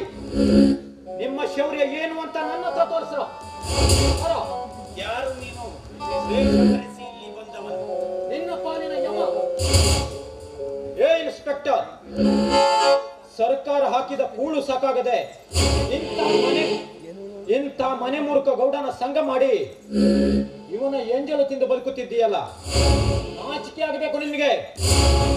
ನಿನ್ನಂಥ ಒಬ್ಬ ಇನ್ಸ್ಪೆಕ್ಟರ್ ಇರುವುದರಿಂದ ಇಡೀ ಇನ್ಸ್ಪೆಕ್ಟರ್ ಡಿಪಾರ್ಟ್ಮೆಂಟ್ಗೆ ಕಳಂಕ. ಈ ಭಾರತಾಂಬೆಯ ಪುತ್ರನಾಗಿ ಕರ್ನಾಟಕದ ಕೀರ್ತಿ ಪತಾಕೆಯನ್ನು ಎತ್ತರಕ್ಕೆ ಹಾರಿಸಿದ SP ಸಾಂಗ್ಲಿಯಾನ ಕೆಂಪಯ್ಯನವರಂತೆ ಬದುಕುವುದನ್ನು ಬಿಟ್ಟು ಅವರ ಹೆಸರಿಗೆ ಮಸಿ ಬಳಿಯುವ ನೀನು ಎಲ್ಲಾದ್ರೂ ಹೋಗಿ ನೇಣು ಹಾಕಿಕೊಂಡು ಸಾಯ. ಕಳ್ಳು ವೇಷಧಾರಿ ಹಾಕೊಂಡು ನಿನ್ನ ವೇದಾಂತದ ಮಾತುಗಳನ್ನ ಕುರಿ ಕಾಯುವ ಹುಡುಗರ ಮುಂದೆ ಹೋಗಿ ಹೇಳು. ಏನ್ ನೋಡ್ತಾ ಇದ್ರಿ ನಿಂತಿದ್ರಿ ಗೌಡ್ರೆ? ಇವನನ್ನ ಕೊಂದು ಹಾಕಿ. ಪಿಸ್ತೂಲು ರಿವಾಲ್ವರ್ ಎಲ್ಲ ಮೊನ್ನೇನು ಇಲೆಕ್ಷನ್ನಾಗ DC ಆಫೀಸಿಗೆ ಹೋಗಿದ್ದಾವ.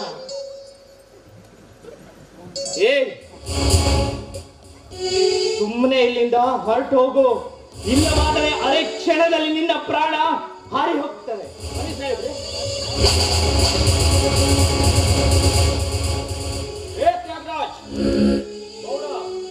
ನಿಮ್ಮ ಆಟ ಏನಾದ್ರೂ ತೋರಿಸಿದ್ರೆ ಅರೆ ಕ್ಷಣದಲ್ಲಿ ನಿಮ್ಮನ್ನ ಸುಟ್ಟು ಹಾಕ್ಬಿಡ್ತೀನಿ. ಹುಷಾರ್.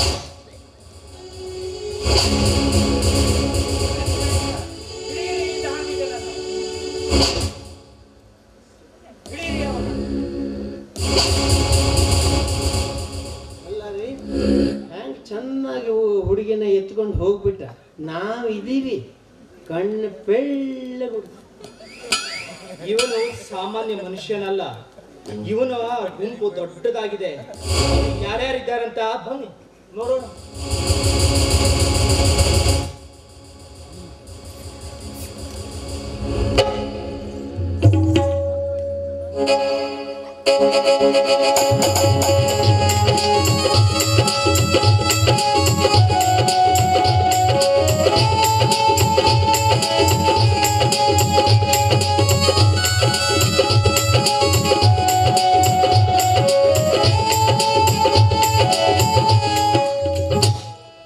ನೋಡಿ, ತಾವು ದೇವರು, ನನ್ನ ಪ್ರಾಣ ಕಾಪಾಡಿದ ದೇವರು. ಆದ್ರೆ ತಾವು ಯಾರು ಅಂತ ನಿಮ್ಮ ಮುಖವನ್ನು ನನಗೆ ತೋರಿಸಬಾರದೆ?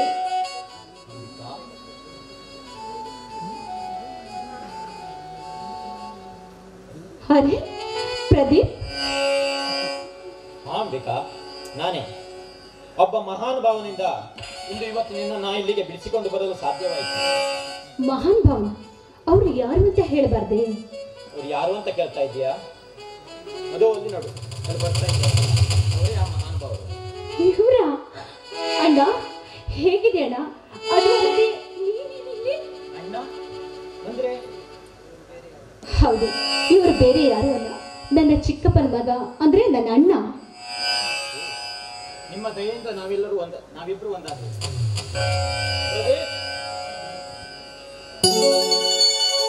ನಾವು ಹೇಗೆ ಮಾಡ್ಲಿ ಏನೇ ಮಾಡ್ಲಿ ಆ ದೇವರ ಹಣೆ ಬರಹ ಇರುತ್ತದೆ. ಆ ಹಣೆ ಬರಹವನ್ನು ಯಾರ ಕೈಯಿಂದಲೂ ತಪ್ಪಿಸಲು ಸಾಧ್ಯವಿಲ್ಲ. ಪ್ರದೀಪ್, ನಿಮ್ಮಿಬ್ಬರ ಹಣೆ ಬರಹವನ್ನು ಆ ದೇವರು ಹೀಗೆ ಬರೆದಿರಬೇಕು. ಹಾಗಾಗಿ ನೀವಿಬ್ಬರು ಒಂದುಗೂಡಲು ಸಾಧ್ಯವಾಯಿತು. ನೋಡು ಪ್ರದೀಪ್, ನಿನಗೆ ಎಷ್ಟೇ ಕಷ್ಟ ಬಂದರೂ ಈ ನನ್ನ ತಂಗಿಯನ್ನ ಕೈ ಬಿಡಬೇಡ. ನಾನು ನಿನ್ನ ಎಷ್ಟೇ ಕೇಳಿಕೊಳ್ಳುವುದು. ತಂಗಿ, ಏನಂತೀಯ ಈ ನನ್ನ ನಿರ್ಧಾರವನ್ನು? ಹೌದಣ್ಣ, ನಾನು ಕೂಡ ಅದನ್ನೇ ಹೇಳ್ಬೇಕಂತಿದ್ದೆ, ಅಷ್ಟರಲ್ಲಿ ನೀನೇ ಹೇಳ್ಬಿಟ್ಟೆ. ಹೌದಣ್ಣ, ಖಂಡಿತವಾಗ್ಲೂ ನನ್ನ ಮನಸ್ಸಿನಲ್ಲಿ ಇವರೇ ತುಂಬಿಕೊಂಡಿದ್ದಾರೆ. ನಾನು ಮದುವೆ ಅಂತ ಆಗುದಾದ್ರೆ ಇವರಿಗೆ ಮಾತ್ರ.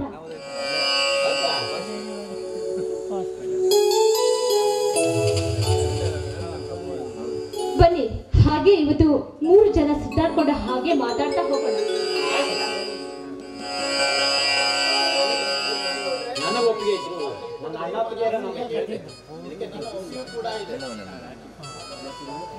ಆಯ್ತು, ಅವರನ್ನು ಮನೆಯಲ್ಲೇ ಮದುವೆ ಮಾಡೋಣ. ಬೇಕಾಗುವ ಸರಂಜಾಮನ್ನೆಲ್ಲ ತೆಗೆದುಕೊಂಡು ಹೋಗೋಣ. ಬಂದಿರಿ. ರವಿಕಾಂತೇಗೌಡ್ರೆ, ಈ ವಿಷಯಕ್ಕೆ ನನಗೆ ಒಪ್ಪಿಗೆ ಇದ್ರು ನನ್ನ ಅಣ್ಣ ಅತ್ತಿಗೆಯರನ್ನ ಕೇಳದೆ ಈ ನಿರ್ಧಾರಕ್ಕೆ ನಾನು ಬರೋದಕ್ಕೆ ಸಾಧ್ಯ ಇಲ್ಲ. ನೋಡು ಪ್ರದೀಪ್, ನಿನ್ನ ಅಣ್ಣ ಅತ್ತಿಗೆಯರನ್ನು ಒಪ್ಪಿಸುವ ಜವಾಬ್ದಾರಿ ನನ್ನದು. ನಿಮ್ಮಿಬ್ಬರ ಮದುವೆಯನ್ನು ಮನೆಯಲ್ಲೇ ಮಾಡುತ್ತೇನೆ. ಮದುವೆಗೆ ಬೇಕಾಗುವ ಸಾಮಾನು ಸರಂಜಾಮುಗಳನ್ನು ನಾನೇ ತೆಗೆದುಕೊಂಡು ಬರುತ್ತೇನೆ. ನೀವಿಬ್ಬರು ಇನ್ನು ಮನೆಗೆ ಹೋಗಿ.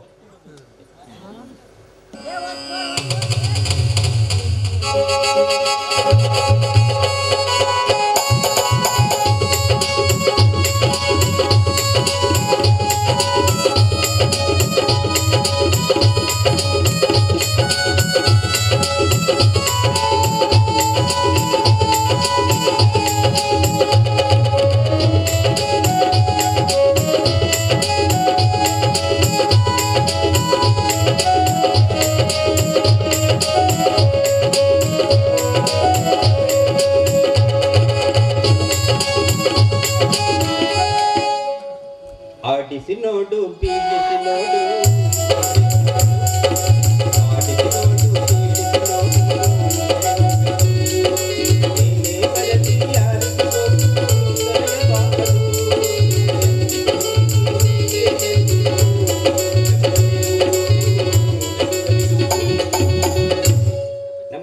ಸಲುವಾಗಿ ಸಿಕ್ಕಲ್ಲಿ ಸಾಲ ಮಾಡಿ ಮಂದಿ ಮುಂದೆ ತಲೆ ಮರ್ಸ್ಕೊಂಡ ಸಂಜೆ ಸಂಜೆ ತಿರುಗಾಡೋದಾಕ ಬರ್ಲಿ ಆಕಿ ಇವತ್ತು ಕೇಳೇ ಬಿಡ್ತೀವಿ. ನನ್ನ ಗೆಳೆಯ ನನ್ನ ಗೆಳೆಯ ನನ್ನ ಮನಸ್ಸು ನಿನ್ನ ಗೆಳೆಯ ನನ್ನ ಗೆಳೆಯ ನನ್ನ ಗೆಳೆಯ ನನ್ನ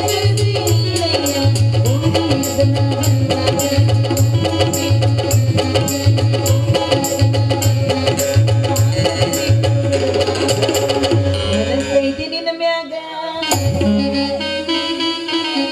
ಕನಸೈತಿ ನಿನ್ನ ಮ್ಯಾಗ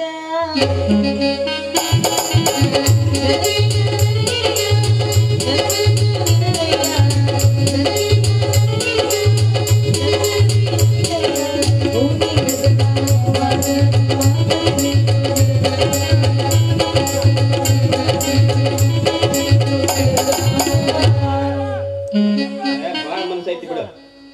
ಮತ್ತೇನ ತಲಕವ್ರಿ ಅಲ್ಲ ಜುಳು ಜುಳು ಜುಳು ಅಂತ ಹೊಡಿಯಕತ್ತಿಲ್ಲ.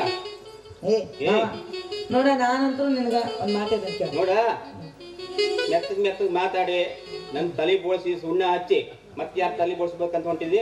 ಯಾರನ್ನೂ ಇಲ್ಲ ಮಾವ, ನಾನು ನಿನ್ನ ಬಿಟ್ಟು ನಾ ಯಾರನ್ನೂ ಮದುವೆ ಆಗಲ್ಲ. ನೀ ಅಂದ್ರೆ ನನಗೆ ಭಾಳ ಇಷ್ಟ. ಅದು ನೋಡಿಲ್ಲ ನಮ್ಮಪ್ಪದನಲ್ಲ ಮನೆಯೊಳಗ ಅದು ಏನೋ ಒಂದು ಮಜ್ಜಿಗೆ ಕೊಟ್ನಪ್ಪ, ಅದು ಕುಡ್ದಿ ನೀ ನಿದ್ದೆ ಹತ್ತಿ ಬಿಟ್ಟತ್ ನನಗೆ. ಏನ್ ಕೊಡ್ದೆ? ಅದಕ್ಕೆ ಗೊತ್ತಾಗಿಲ್ಲ. ಅವ ಭಾಳ ಮಾಡಿ ನಿದ್ದಿಗಳಿಗೆ ಹಾಕಿರ್ಬೇಕು, ನೀನು ಅಂತಲ್ಲಿ ಹೋಗ್ಬಾರ್ದು ಅಂತ ಹೇಳಿ. ಇನ್ನು ಮೇಲಿಂದ ಇಲ್ಲ, ಅವ ಏನ್ ಹೇಳಿದ್ರು ಕೇಳ, ನಾನು ಇನ್ನ ಮದುವೆ ಹಾಕಿನಿ. ನನ್ ಮದುವೆ ಹಾಕಿ ಹೆಂಗ ಹೆಂಗಂದ್ರೆ ಮದುವೆ ಹೆಂಗೆ ಎಲ್ಲರೂ ಏನ್ ಮೆತ್ತ ಮಾತಾಡಿ ನಾನು ಸುಣ್ಣ ತಲೆ ಬೋಳ್ಸಿ ಸುಣ್ಣ ಹಚ್ಚಿ ಇದು ಕಳ್ಸ್ಬೇಕಂತ ಕಾಶಿ ಕಳ್ಸ್ಬೇಕಂತ ಮಾಡಿ ಎಲ್ಲಿ ಕಳ್ಸಂಗಿಲ್ಲ ಮಾರ. ನಾನು ನಿನ್ನ ಮದುವೆ ಹಾಕಿನ ಅಂತ ಹೇಳಿದಲ್ಲ, ಖುಷಿಯಾಗಿ ಸಣ್ಣದು ಒಂದು ಒಗದು ಹೋಗ್ಬಿಡ.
ಸೀದೋಗ ಯಾರೇನು ಹೇಳಿದ್ರು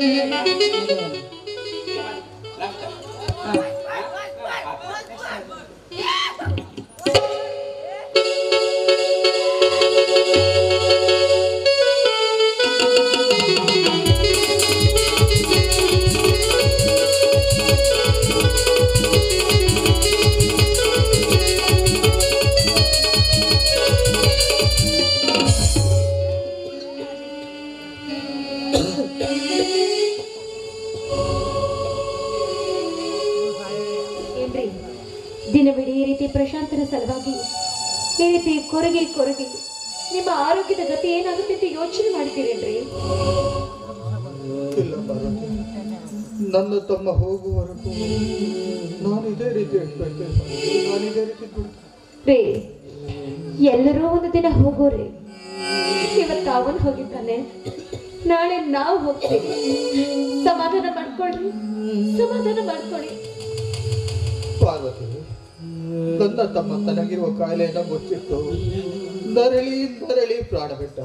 ಪಾಪ ಎಷ್ಟು ಒದ್ದಾಡಿರಬೇಡ. ಒಂದು ಕಡೆ ಗೌಡರಿಗೆ ಕೊಡೋ ಸಾಲ ಚಿಂತೆ, ಮತ್ತೊಂದು ಕಡೆ ಸತ್ತು ಹೋದ ತಮ್ಮನ ಚಿಂತೆ. ಓ ದೇವರೇ, ಈ ಪಾಪಿ ಕಣ್ಣುಗಳಿಂದ ಮತ್ತೇನನ್ನು ನೋಡುವುದಿದೆಯೋ ನಾ ಕಾಣೆ. ರೀ, ಸತ್ತು ಹೋದ ತಮ್ಮನ ಬಗ್ಗೆ ಹಗಲು ರಾತ್ರಿ ಎನ್ನದೆ ಊಟ ನಿದ್ರೆಯನ್ನು ಮಾಡದೆ ನೀವೇ ರೀತಿ ಕುರುಕ್ತಾ ಇದ್ರೆ ನಿಮ್ಮನ್ನು ನಂಬಿದ ನನ್ನ ಗತಿ ಏನಂತ ಯೋಚನೆ ಮಾಡಿದ್ದೀರೇನ್ರಿ? ಯೋಚನೆ ಮಾಡಿದ್ದೀರಾ? ನೋಡಿ, ನನಗೆ ಧೈರ್ಯ ಹೇಳ್ಬೇಕಾದವರು ನೀವೇ ರೀತಿ ಕೊರಗ್ತಾ ಇದ್ರೆ ನನ್ನ ಗತಿ ಏನ್ರಿ? ನನ್ನ ಗತಿ ಏನು? ನಾನು ಪೆಟ್ರಿಗೆ ಹೋದೆ, 2-3 ದಿವಸ ಆಯ್ತು. ಹುಷಾರಿಲ್ಲ ಅಂತ ಹೇಳಿ ಮನೆಯಲ್ಲಿ ಮಲ್ಕೊಂಡಿದ್ರೆ ಅವರಿಗಾದ್ರೂ ಹೇಗೆ ಗೊತ್ತಾಗ್ಬೇಕು ಪಾಪ. ನಾನು ಹೋಗಿ ಮ್ಯಾನೇಜರ್ ಹತ್ರ ಹೇಳಿ 1 ದಿವಸ ರಜೆ ಆದ್ರೂ ತೆಗೆದುಕೊಂಡು ಬರ್ತೀನಿ. 2-3 ದಿನ ಆಯ್ತು, ನೀವೇನು ತಿಂದಿಲ್ಲ ಕೊಡ್ತಿಲ್ಲ, ಮೈಯಲ್ಲಿ ಬೇರೆ ಹುಷಾರಿಲ್ಲ. ಇವತ್ತು ಮನೇಲಿ ಏರಿ, ನಾಳೆ ಬೇಕಾದ್ರೆ ಕೆಲ್ಸಕ್ಕೆ ಹೋಗೋರಂತೆ.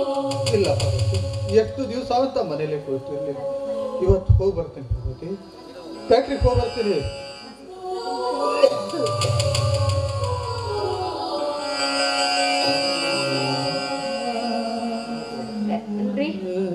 ನನಗೆ ಹೇಳಿ ಹೋಗಿಲ್ಲ, ನಿಮಗೇನಾದ್ರೂ ಹೇಳಿ ಹೋಗಿರ್ಬೋದಂತ ನಾನು ಸುಮ್ಮನೆ ಇದ್ದೆ. ನೋಡಿ, ಇವತ್ತು ಮನೇಲೇರಿ, ನಾಳೆ ಬೇಕಾದ್ರೆ ಕೆಲ್ಸಕ್ಕೆ ಹೋದ್ರಾಯ್ತು. ಬನ್ನಿ, ಊಟ ಮಾಡಿರಂತೆ. ಹೌದಲ್ವೇನೆ, 2 ದಿವಸದಿಂದ ಪ್ರತಿಭಾ ಕಾಣ್ತಾನೆ ಇಲ್ಲ. ಬರ್ಬೋದು ನೋಡ್ಲಾರು. ನೀವೆಲ್ಲೇ ಕೂತಿರಿ, ನಾವು ಊಟ ತರ್ತೀವಿ.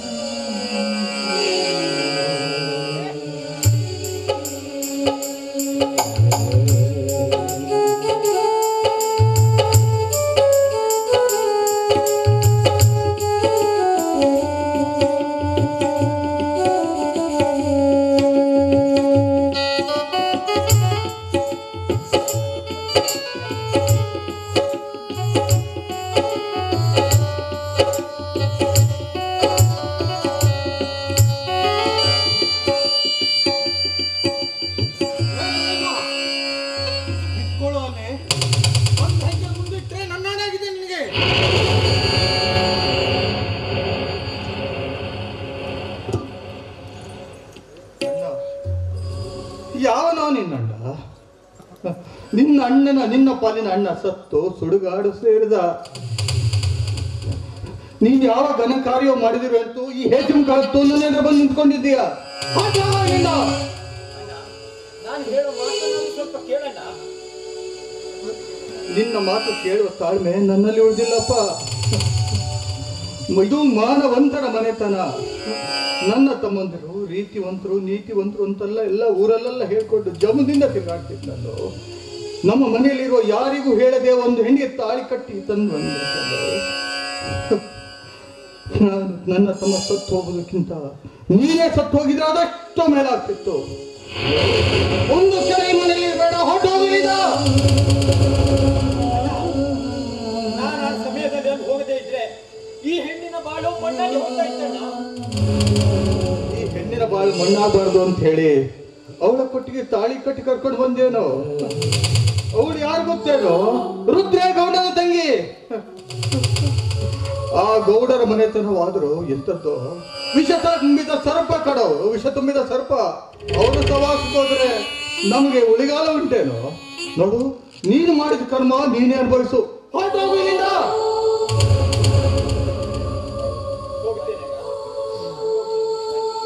ನಿನಗೆ ಬೇಡವಾಗಿದ್ದು ನಾನು ಇಲ್ಲಿದ್ದಾದ್ರೂ ಏನು ಪ್ರಯೋಜನ? ನಾನು ಎಲ್ಲೇ ಇರಲಿ, ಹೇಗೆ ಇರಲಿ, ನಿನ್ನ ನೆನಪೇ ನನಗೆ ಉಸಿರಾಗಿರಲಿ. ಅಣ್ಣ, ಈ ನಿನ್ನ ತಮ್ಮ ಎಲ್ಲೇ ಇದ್ರು ನೆಮ್ಮದಿಯಾಗಿರ್ಲಿ ಅಂತ ಆಶೀರ್ವಾದ ಮಾಡೋಣ. ಮಾಡುವಂತ ಶಕ್ತಿ ನನ್ನಲ್ಲಿ ಉಳಿದಿಲ್ಲಪ್ಪ. ನನ್ನಂತ ಆಶೀರ್ವಾದ ಪಡೆದು ನಿನಗಾದ್ರೂ ಏನಾಗಬೇಕಾಗಿದೆ? ನೀನೇ ಸರ್ವಸ್ವ ಎಂದಿರುವ ನಿಮ್ಮಿಬ್ಬರನ್ನು ಬಿಟ್ಟು ಅದು ಹೇಗೆ ನೀನು ಮದುವೆ ಮಾಡ್ಕೊಂಡು ನೀನೇ ಕಲಿತು ಕೊನೆವರೆಗೂ ತನ್ನ ಮೌಡಲಲ್ಲಿ ನೋವನ್ನು ನುಂಗಿ ಪ್ರಾಣ ಬಿಟ್ಟ ಪ್ರಶಾಂತ ನಮಗೆ ಹೇಳದೆ ಮದುವೆ ಮಾಡಿಕೊಂಡು ಬಂದಂತ ನೀನು ಮನೆಯಲ್ಲಿ ಎಲ್ಲರೂ ತಮಗಿಷ್ಟ ಬಂದಂತೆ ನಡೆದುಕೊಂಡು ಹೋದ್ರೆ ಸಂಸಾರದ ಗತಿ ಅದೋ ಗತಿ ಅಷ್ಟೇ. ಪ್ರದೀಪ, ನೀವೀಗ ನಾನು ಏನು ಅನ್ಯಾಯ ಮಾಡಿದೆ ಅಂತ ಈ ರೀತಿ ಗಂಡ ಹೆಂಡ್ರಿಗೆ ಈ ರೀತಿ ಶಿಕ್ಷಣ ಕೊಡ್ತಾ ಇದೆಯೋ? ಈ ರೀತಿ ಶಿಕ್ಷಣ ಕೊಡ್ತಿದ್ದೀಯ? ಈಗಾಗಲೇ ಮಗನಂತಿರುವ ನನ್ನ ಪ್ರಶಾಂತನನ್ನು ಕಳೆದುಕೊಂಡು ಚಿಂತೆಯಲ್ಲಿ ಚಿತೆಯಾಗಿ ಹೋಗ್ತಿರ್ಬೇಕಾದ್ರೆ ಇನ್ನೆಂತ ಕೆಲಸ ಮಾಡ್ಬಿಟ್ಟು ನಿನಗಾದ್ರೂ ಬುದ್ಧಿ ಬಾರದೆ. ಒಂದು ಗಂಡಿನ ಹಿಂದೆ ಬರಬೇಕಾದ್ರೆ ನಿನ್ನ ಮನೆತನದ ಮಾನ ಮರ್ಯಾದೆ ಬಗ್ಗೆ ಗತಿ ಏನಂತ ಯೋಚನೆ ಮಾಡಿದೀಯ? ನೀನು ಮಾಡಿದ ಒಂದೇ ಒಂದು ತಪ್ಪಿಗಾಗಿ ಜೀವನ ಪರ್ಯಂತ ನಿಮ್ಮ ಮನೆತನಕ್ಕೆ ಕಲಂಕ ತಪ್ಪಿದ್ದಲ್ಲ ತಾಯಿ, ಕಲಂಕ ತಪ್ಪಿದ್ದಲ್ಲ. ನಿನ್ನ ಮಾತು 100% ಸತ್ಯ ಅಕ್ಕ, ನಿನ್ನ ಮಾತು 100% ಸತ್ಯ. ಆದ್ರೆ ನನ್ನ ಪರಿಸ್ಥಿತಿ ನಿಮಗೆ ಅರ್ಥ ಆಗಿದೆ. ಆದ್ರೆ ನಾನು ಮಾಡಿದ ತಪ್ಪು ಅಂತ ನೀವು ಹೇಳ್ತಿರ್ಲಿಲ್ಲಕ್ಕ, ಹೇಳ್ತಿರ್ಲಿಲ್ಲ. ಮಾವ ಏನಂದ್ರಿ ಮಾವನೇ, ನಿಮ್ಮ ತಮ್ಮ ಈ ಮನೆಗೆ ಕುದ್ದು ತರುವರಲ್ಲ ಮಾವ, ಕುದ್ದು ತರುವರಲ್ಲ. ಯಾಕೆಂತಂದ್ರೆ ಅದು ನನ್ನ ಪರಿಸ್ಥಿತಿ ಯಾವ ರೀತಿ ಇದೆ ಅಂತಂದ್ರೆ, ನನ್ನ ಸ್ವಂತ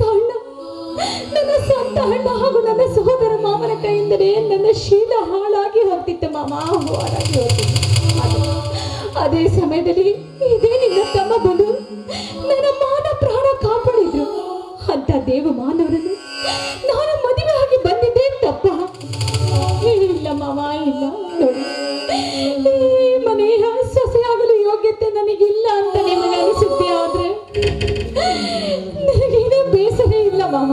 ಆದ್ರೆ ದಯವಿಟ್ಟು ಈ ಮನೆಯ ಮುಸುರು ತಿಕ್ಕುವ ಹೆಣ್ಣೆನ್ನೆ ತಿಳಿದು ಒಂದೇ ಒಂದು ತುತ್ತನ್ನು ಅನ್ನ ಹಾಕಿ ತಿಂದು ಇಲ್ಲೇ ಒಂದು ಮೂಲೆಯಲ್ಲಿ ಬಿಟ್ಟಿರ್ತೀನಿ ಹೊರತು ದಯವಿಟ್ಟು ಈ ಮನೆಯಿಂದ ಹೊರ ಮಾತ್ರ ಹಾಕಬೇಡಿ ಮಾಮ, ಹೊರ ಮಾತ್ರ.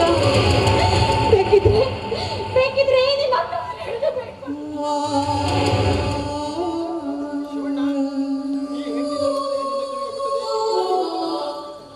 ಈ ಊರಲ್ಲಿ ನೀನೊಬ್ಬ ಕಾರ್ಮಿಕನಾಗಿದ್ದರೂ ಕೂಡ ಬಡವರ ಚಿಂತನೆಯಲ್ಲಿ ಕಾಲ ಕಳೆಯುವ ಹೋಯ್ತೇನೋ ಶಿವಣ್ಣ. ಈ ಮನೆಯ ಗುರುವಾಗಿ ಹೇಳ್ತಾ ಇದ್ದೇನೆ, ಈ ಮನೆಗೆ ಸೇರಿಸಿಕೊಂಡು ಈ ತಮ್ಮನನ್ನ ಕ್ಷಮಿಸಿ ನೂರು ಕಾಲ ಸುಖವಾಗಿ ಬಾಳ ಆಶೀರ್ವಾದ ಮಾಡಪ್ಪ. ಆಗುದು ಆಶೀರ್ವಾದ ಮಾಡ. ಗುರುಗಳೇ, ನೀವಿವತ್ತು ಬಂದು ನನ್ನ ಕಣ್ಣು ತೆರೆಸಿದ್ರಿ. ಇಲ್ಲ ಮತ್ತಾವ ಪಾಪದ ಕೋಪದಲ್ಲಿ ನಾನು ಬಿಡ್ತಿದ್ದು ಆ ದೇವರಿಗೆ ಗೊತ್ತು. ಆ ರುದ್ರೇಗೌಡನ ಉದ್ದಟತನ ಇಂಥದ್ದು ಅಂತ ನಿಮಗೂ ಗೊತ್ತು. ನಾಳೆ ನಮಗೆ ಏನಾದ್ರು ತೊಂದರೆ ಆದ್ರೆ ಅಂತ ಅಷ್ಟೇ. ಶಿವಣ್ಣ, ನೀನು ಅವರ ಭಯಪಡಬೇಡ. ಆ ರುದ್ರೇಗೌಡನನ್ನ ಮಟ್ಟ ಹಾಕುವ ಕಾಲ ಸನ್ನಿಹಿತವಾಗಿದೆ. ಆ ಸಮಯ ಬೇಗ ಬರಲಿ ಅಂತ ಕಾಯ್ತಿರುವೆ. ಶಿವಣ್ಣ, ನಿನ್ನ ಮನೆಯಲ್ಲಿ ಕೆಟ್ಟ ವಿಚಾರಗಳನ್ನ ಬಿಟ್ಟು ಈ ನವದಂಪತಿಗಳನ್ನ ಮನೆಗೆ ಸೇರಿಸಿಕೊಂಡು ಸುಖವಾಗಿ ಬಾಳುವಂತ ಆಶೀರ್ವಾದ ಮಾಡಪ್ಪ. ನಿಮ್ಮ ಮಾತನ್ನು ಕೇಳಿ ನನಗೆ ತುಂಬಾ ಸಂತೋಷ ಆಯಿತು ಕೂಡ. ಇವರಿಬ್ಬರನ್ನ ಮನೆಯೊಳಗೆ ನಾನು ಕರೆದುಕೊಳ್ತೇನೆ. ನೀವು ಪ್ರಸಾದವನ್ನು ಸ್ವೀಕರಿಸ್ಕೊಂಡು ಹೋಗಿ.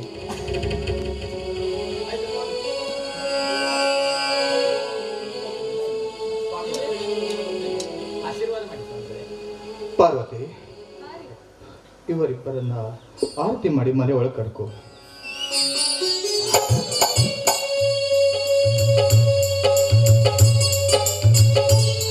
ಪ್ರದೀಪ, ಕೋಪದಲ್ಲಿ ಏನೋ ಒಂದೆರಡು ಮಾತನಾಡ್ಬಿಟ್ಟೆ. ಅದನ್ನ ಮನಸ್ಸಿಗೆ ಹಚ್ಕೊಳ್ಬೇಡಪ್ಪ, ಮನಸ್ಸಿಗೆ ಹಚ್ಕೋಬೇಡ.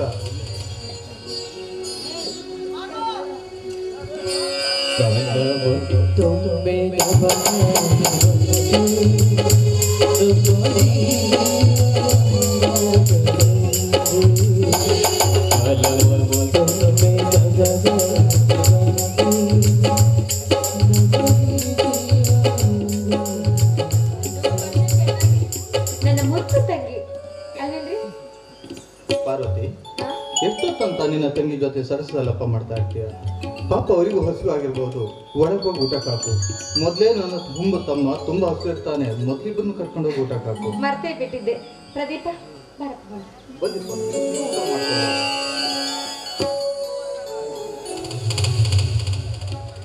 ನಾನೇ ನಿಂತು ಈ ಜವಾಬ್ದಾರಿ ಕೆಲಸ ಮಾಡಬೇಕಿತ್ತು. ಆದ್ರೆ ಏನನ್ನು ಮಾಡೋದು? ಮೇಲೊಬ್ಬನಿದ್ದಾನಲ್ಲ, ಅವನ ಆಟದ ಮುಂದೆ ನಮ್ದೇನಿದೆ? ಪಾರ್ವತಿ, ಪಾರ್ವತಿ, ಮತ್ತೇನ್ರಿ ಕೆಲಸ? ಇನ್ನು ಮುಗಿದಿಲ್ವೇ ನಿಮ್ ಕೆಲಸ? ಪಾರ್ವತಿ, ಈ ವರ್ಷ ನಮ್ಮ ಕುಲದೇವಿ ಜಾತ್ರೆ ಅಲ್ವೇನೆ? ನಾವು ಹೋಗ್ದೇನೆ ಎಷ್ಟೋ ವರ್ಷಗಳಾಗೋಯ್ತು. ಈ ನವಜೋಡಿ ಆದ್ರೂ ಹೋಗ್ಬರ್ಲಿ ಅಂತ. ಹೌದ್ರಿ, ನನಗೂ ಕೂಡ ಮದುವೆಯಾದ ಹೊಸ ದಂಪತಿಗಳು ಅವರನ್ನ ದೇವಸ್ಥಾನಕ್ಕೆ ಕಳಿಸ್ಬೇಕೆಂಬುದೇ ನನ್ನ ಆಸೆ. ಹೌದು, ಅವ್ರು ಹೋಗ್ಬರೋದೇನೋ ಸರಿ, ಆದ್ರೆ ಅವ್ರ ಖರ್ಚಿಗಾಗಿ ಸ್ವಲ್ಪ ಹಣ ಬೇಡವೇನೆ? ಅದಕ್ಕೇನೇ ಮಾಡೋದು? ನಿಮ್ ಸ್ನೇಹಿತರ ಹತ್ರ ಯಾರ ಹತ್ರ ಕೇಳಿ. ಯಾವ ಮುಖ ಇಟ್ಕೊಂಡು ಅಂತ ಕೇಳಿದೆ. ನನ್ನ ತಮ್ಮನ ವಿದ್ಯಾಭ್ಯಾಸಕ್ಕಾಗಿ ಈಗಿರೋ ಸಾಲವೇ ಸಾಕಷ್ಟಿದೆ. ಈಗ ಕೇಳಿದ್ರೆ 1 ರೂಪಾಯಿ ಹುಟ್ಟೋದು ಡೌಟೇನೆ. ಒಂದು ಮಾತು ನಿನ್ನಲ್ಲಿ ಕೇಳಪಾರು. ಎಂಥ ಮಾತುಗಳನ್ನ ಆಡ್ತಿದ್ದೀರಿ ನೀವು. ನನ್ನ ಹತ್ರ ಒಂದು ಮಾತು ಅಂತ ಕೇಳ್ತಾ ಇದ್ದೀರಲ್ರಿ. ನಿಮ್ಮ ಕಷ್ಟ ಸುಖದಲ್ಲಿ ಸಮಭಾಗಿಯಾಗಿ ಇರ್ತೀನಿ ಅಂತ ನಿಮ್ಮ ಕೈಯಿಂದ ಕೊಳಗೆ ತಾಳಿ ಕಟ್ಟಿಸ್ಕೊಂಡೋಳು ನಾನು. ಒಂದು ಮಾತೇಕಿ 100 ಮಾತು ಕೇಳ್ರಿ, ನಾನು ನಡೆಸ್ಕೊಡ್ತೀನಿ. ಹೇಳ್ರಿ ಅದ್ಯಾವ ಮಾತಂತ. ಆದ್ರೂ ಅದು ಹೇಗೆ ಕೇಳಿ ಅಂತ ಬಾಯಿಂದ ಬರ್ತಾನೆ ಇಲ್ವಲ್ಲೇ? ಪಾರು ಪಾರು ರೀ, ನಾನು ನಿಮ್ಮ ಹೆಂಡತಿರಿ. ನನ್ನ ಮುಂದೆ ಹೇಳೋದಕ್ಕೆ ನಿಮ್ಗೆ ತಳಮಳ ಆಗ್ತಾ ಇದೆಯಾ? ನೀವೇನಾದ್ರೂ ಹೇಳ್ದೆ ಇದ್ರೆ ಆ ತಾಯಿ ಮೇಲೆ ಆಣೆಯಾಗಿದೆ ನಿಮಗೆ. ಪಾರ್ವತಿ, ಪಾರ್ವತಿ, ನಿನ್ನ ಮಾಂಗಲ್ಯ ಮಾಂಗಲ್ಯ ನಿನ್ನ ಮಾಂಗಲ್ಯ ಮಾಂಗಲ್ಯನ ಪಾರು, ನಿನ್ನ ಮಾಂಗಲ್ಯವನ್ನು ಕಿತ್ಕೊಡ್ತೀಯಾ?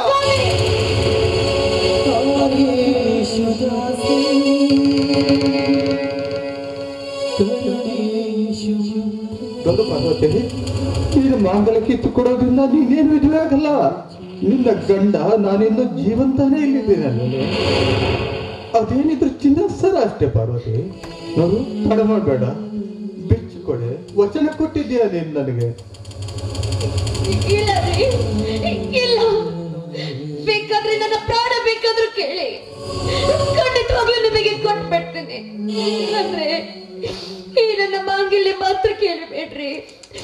ನೋಡಿ, ಭಾರತದಲ್ಲಿ ಹುಟ್ಟಿದ ಪ್ರತಿಯೊಂದು ಹೆಣ್ಣು ಮಕ್ಕಳಿಗೂ ಅರಿಶಿಣ, ಕುಂಕುಮ, ಹೂವ, ಬಳೆ, ಈ ಮಾಂಗಲ್ಯ ಇವೆಲ್ಲ ಮುತ್ತೈದ ಸಂಕೇತ ರೇ, ಮುತ್ತೈದ ಸಂಕೇತ. ಅಂತ ಮುತ್ತೈದ ಸಂಕೇತವನ್ನ ನನ್ನಿಂದ ಕಿತ್ತುಕೊಳ್ತಿದ್ದೀರಲ್ಲ, ಹೀಗೆ ನಾನೇನು ಮಾಡ್ಲಿ? ನಿಮ್ಮ ಮಾತಿನ ಹಾಗೆ ನಾನು ಮೆಚ್ಚಿಕೊಡದೆ ಇದ್ರೆ ಪತಿಗೆ ಮಾತು ತಪ್ಪಿದ ದ್ರೋಹಿ ಆಗಲ್ಲ. ಇಲ್ಲ ಇಲ್ಲ ಇಲ್ಲ. ಪಾರ್ವತಿ, ಹಠ ಮಾಡಬೇಡ ಪಾರ್ವತಿ. ಮಾಂಗಲ್ಯವನ್ನ ಬಿಚ್ಚಿಕೊಡದೆ ಪತಿ ದ್ರೋಹಿ ಆಗ್ತೀಯ ನೀನು? ಸಾಧ್ಯವಿಲ್ಲ ರೀ, ಸಾಧ್ಯವಿಲ್ಲ. ಪತಿಗೆ ದ್ರೋಹಿ ನಾನಾಗಲಾರೆ, ನಾನಾಗಲಾರೆ. ಹಾಗಾದ್ರೆ ನಿನ್ನ ಮಾಂಗಲ್ಯವನ್ನ ಬಿಚ್ಚಿಕೊಟ್ಬಿಡು. ನೋಡು, ಒಳಗಿರೋರು ಹೊರಗೆ ಬರೋ ಮುಂಚೆನೆ ನಿನ್ನ ಕೊಳ್ಳಲ್ಲಿ ಮಾಂಗಲ್ಯನ ಬಿಚ್ಚಿಕೊಡು ಪಾರು, ಬಿಚ್ಚಿಕೊಡು. ಆಯ್ತು ರೀ, 1 ನಿಮಿಷ ಇರಿ, ಬಂದೆ.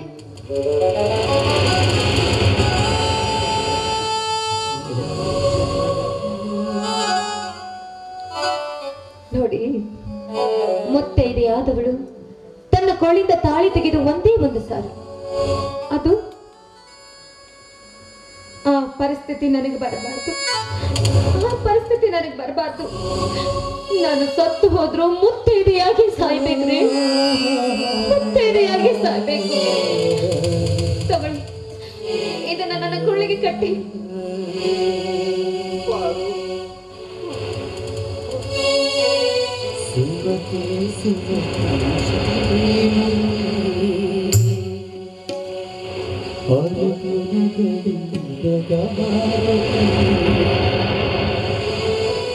ಮನಗೆ ಒಡಕೆ ಮನೆಗೆ ಗರತೆ ಸುಮತಿ ಸುಮತಿ ಅರಿತು ಮನೆಗೆ ಒಡಕೆ ನೋಡು ಪಾರು, ಈ ವಿಷಯ ಪ್ರದೀಪ್ನಿಗಾಗ್ಲಿ ಮತ್ತೆ ಯಾರಿಗಾಗ್ಲಿ ಗೊತ್ತಾಗೋದು ಬೇಡ. ಇದು ನಮ್ಮಲ್ಲೇ ಇರ್ಲಿ ಪಾರು, ನಮ್ಮಲ್ಲೇ ಇರ್ಲಿ. ಪ್ರದೀಪ, ಪ್ರದೀಪ, ಇಲ್ಲೊಂದ್ಸಲ ಬಂದು ಹೋಗ್ತೀಯನಪ್ಪ. ಯಾಕಣ್ಣ ಬಾ ಅಂತ ಕರೆದೆ? ನೋಡು ಪ್ರದೀಪ, ನಾಳೆ ನಮ್ಮ ಶಕ್ತಿ ದೇವತೆಯ ಊರಿನಲ್ಲಿ ಜಾತ್ರೆ ಇದೆ. ನೀನಾದ್ರೂ ಹೊಸದಾಗಿ ಮದುವೆ ಆದೆ ಅವನು. ನಾವಂತೂ ಬಹಳ ವರ್ಷದಿಂದ ಹೋಗ್ಬೇಕು ಅಂತಾನೆ ಕಾಲ ಕಳೀತಾ ಬಂದ್ವಿ. ನೀವಾದ್ರೂ ಹೋಗಿ ಆ ತಾಯಿಯ ಆಶೀರ್ವಾದವನ್ನು ಪಡೆದುಕೊಂಡು ಬನ್ನಿ. ನೋಡು, ನಿಮ್ಮ ಖರ್ಚಿಗಂತ ನಾನೊಂದು ವಿಷಯ ಕೊಡ್ತೇನೆ, ಆದರೆ ಅದು ನಮ್ಮಿಬ್ಬರಲ್ಲಿ ಮಾತ್ರ ಉಳಿಬೇಕು. ಯಾವುದೇ ಕಾರಣಕ್ಕೂ ನಿನ್ನ ಹೆಂಡತಿ ಗೊತ್ತಾಗಬಾರ್ದು. ಆಯ್ತೇನಪ್ಪ? ಆಗಲಣ್ಣ. ತೆಗೆದುಕೋ ಈ ಮಾಂಗಲ್ಯ ಸರ್ವನು.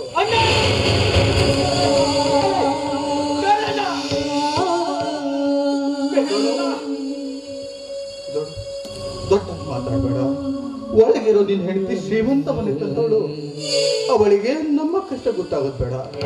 ಇದರಲ್ಲಿ ಬಂದ ಹಣದಿಂದ ನೀನು ಜಾತ್ರೆನ ಮುಗಿಸ್ಕೊಂಡು ಬಾ. ಹೋಗು ನಿನ್ನ ಹೆಂಡತಿನ ಕೈ. ಅಂಬಿಕಾ, ಅಂಬಿಕಾ.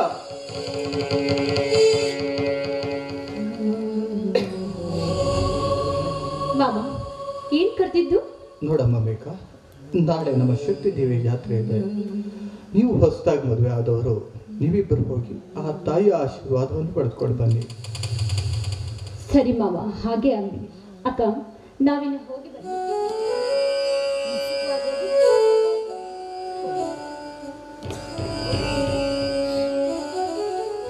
ನನ್ನನ್ನು ಕ್ಷಮಿಸ್ಬಿಡು ಪಾಡು, ನನ್ನನ್ನು ಕ್ಷಮಿಸ್ಬಿಡು. ಬಾ ಪಾಡು, ಬಾ.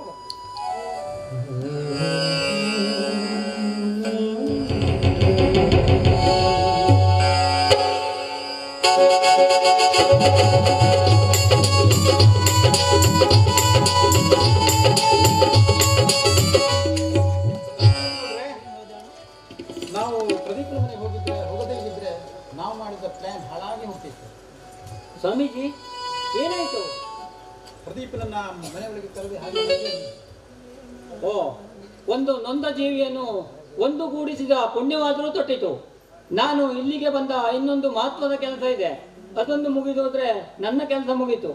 ಹಾ ಸ್ವಾಮೀಜಿ, ಈಗಲಾದರೂ ನನ್ನ ತಂಗಿಯಲ್ಲಿ ಅಂತ ಹೇಳ್ಬೋದೇನು? ಹೇಳ್ತೀನಿ ಗೌಡ್ರೆ, ಹೇಳ್ತೀನಿ ಗೌಡ್ರೆ. ಈ ರುದ್ರೇಗೌಡರು ಮಾಡಿದ ನಿಮ್ಮ ತಂದೆಯ ತಾಯಿ ಕೊಲೆಯ ಅಪರಾಧವನ್ನ ಮುಗ್ಧರಾದ ನಿಮ್ಮ ಮೇಲೆ ಹೊರಿಸಿ ನಿಮ್ಮನ್ನ ಜೈಲಿಗೆ ಕಳಿಸುವ ಮೊದಲೇ ನಮ್ಮ ಮನೆತನಕ್ಕೆ ಮಾಡಿದ ಮೋಸದ ಪ್ರತ್ಯುಪಕಾರಕ್ಕಾಗಿ ನಾನೇ ಕೊಲೆ ಮಾಡಬೇಕೆಂದು ಈ ರುದ್ರೇಗೌಡನ ಮನೆಗೆ ಹೊರಟಾಗ ನಿಮ್ಮ ಮನೆಯಲ್ಲಿ ಜೋರಾದ ಕಿರಿಚಿದ ಶಬ್ದ ಕೇಳಿತು. ನಿಮ್ಮ ಮನೆಯ ಹಿತ್ತಲ ಹಿಂದೆ ಹೋಗಿ ನೋಡಿದಾಗ ಈ ರುದ್ರೇಗೌಡನು ನಿಮ್ಮ ತಂದೆ ತಾಯಿಯನ್ನ ಕೊಲೆ ಮಾಡಿ ಹೊರಟು ಹೋದ. ಆ ಸಮಯದಲ್ಲಿ ನನ್ನ ತಂಗಿ ಅಳುತ್ತಾ ಇರುವುದನ್ನ ನೋಡಿ ಅವಳನ್ನ ಎತ್ತಿಕೊಂಡು ಬರಬೇಕು ಎನ್ನುವಷ್ಟರಲ್ಲಿ ತಾವು ತಮ್ಮ ತಂದೆ ತಾಯಿಯ ಶವದ ಮೇಲೆ ಬಿದ್ದು ಅಳುತ್ತಾ ರೋಷದಿಂದ ಕೊಲೆ ಮಾಡಿದ ಚೂರಿಯನ್ನ ಎತ್ತಿದಾಗ ಅದೇ ಸಮಯದಲ್ಲಿ ರುದ್ರೇಗೌಡನು ಪೊಲೀಸರನ್ನ ಕರೆತಂದು ನಿಮ್ಮನ್ನ ಜೈಲಿಗೆ ಕಳಿಸಿದ. ಆದರೂ ಸಂಗ್ರಹ ಯಾಕೆ ಗೊತ್ತಾ? ನಿಮ್ಮ ತಂಗಿಯನ್ನ ಕಾಪಾಡಬೇಕು ಎನ್ನುತ್ತೆ. ಮೊದಲೇ ನನ್ನ ತಂಗಿಯನ್ನ ಕಳೆದುಕೊಂಡು ಅದೇ ಪ್ರೀತಿಯನ್ನ ನಿನ್ನ ತಂಗಿಯಲ್ಲಿ ಕಂಡು ನನ್ನ ಅನಾಥಾಶ್ರಮದಲ್ಲಿ ಓದಿಸಿ ಬೆಳೆಸಿ ದೊಡ್ಡವಳನ್ನಾಗಿ ಮಾಡಿದೆ. ಅಷ್ಟರೊಳಗೆ ನನಗೆ ಶಿವಣ್ಣನ ಪರಿಚಯವಾಯಿತು. ಇವನ ಗುಣ ಸ್ವಭಾವನ ಅರಿತ ನಾನು ನನ್ನ ಸ್ವಂತ ಖರ್ಚಿನಿಂದ ಅವಳಿಗೆ ಮದುವೆಯನ್ನು ಮಾಡಿಕೊಟ್ಟೆ. ನೋಡ್ರೆ, ಈ ಶಿವಣ್ಣನ ಹೆಂಡತಿ ಬೇರೆ ಯಾರೂ ಅಲ್ಲ, ನಿಮ್ಮ ಮಗಳು ಪಾರ್ವತಿ. ನನ್ನ ತಂಗಿ ಪಾರ್ವತಿ ಅಲ್ಲ, ಇಷ್ಟು ದಿವಸ ನನ್ನ ಕಣ್ಣು ಮುಂದೆ ತಿರುಗಾಡಿದರು ನನಗೆ ಗುರುತು ಪರಿಚಯ ಹತ್ತಲಿಲ್ಲ. ಸ್ವಾಮೀಜಿ, ನಾನು ನನ್ನ ತಂಗಿಯನ್ನು ಕಾಣುತ್ತೇನೆ. ತಂಗಿ, ನಾನಿನ್ನು ಬರುವೆ. ಆದರೂ ಪಡಬೇಡಿ, ನಾನೇ ನಿಮ್ಮ ತಂಗಿಯನ್ನು ಪರಿಚಯ ಮಾಡಿಕೊಡುವೆ. ನೀವೇ ಅವಳ ಅಣ್ಣ ಅಂತ. ಸ್ವಾಮೀಜಿ, ನಿಮ್ಮ ಮಾತನ್ನು ಮೀರಿ ಎದ್ದು ನಡೆದವನಲ್ಲ, ನಿಮ್ಮ ಮಾತಿನಂತೆ ನಡೆದುಕೊಳ್ಳುತ್ತೇನೆ. ನೋಡ್ರೆ, ಇದೇ ಸಂತೋಷದಲ್ಲಿ ಬನ್ನಿ ನಮ್ಮ ಮನೆಗೆ ಹೋಗೋಣ. ಊಟ ಮಾಡಿಕೊಂಡು ನಾಳೆ ಬೆಳಿಗ್ಗೆ ಅವಳನ್ನು ಕಾಣುವ.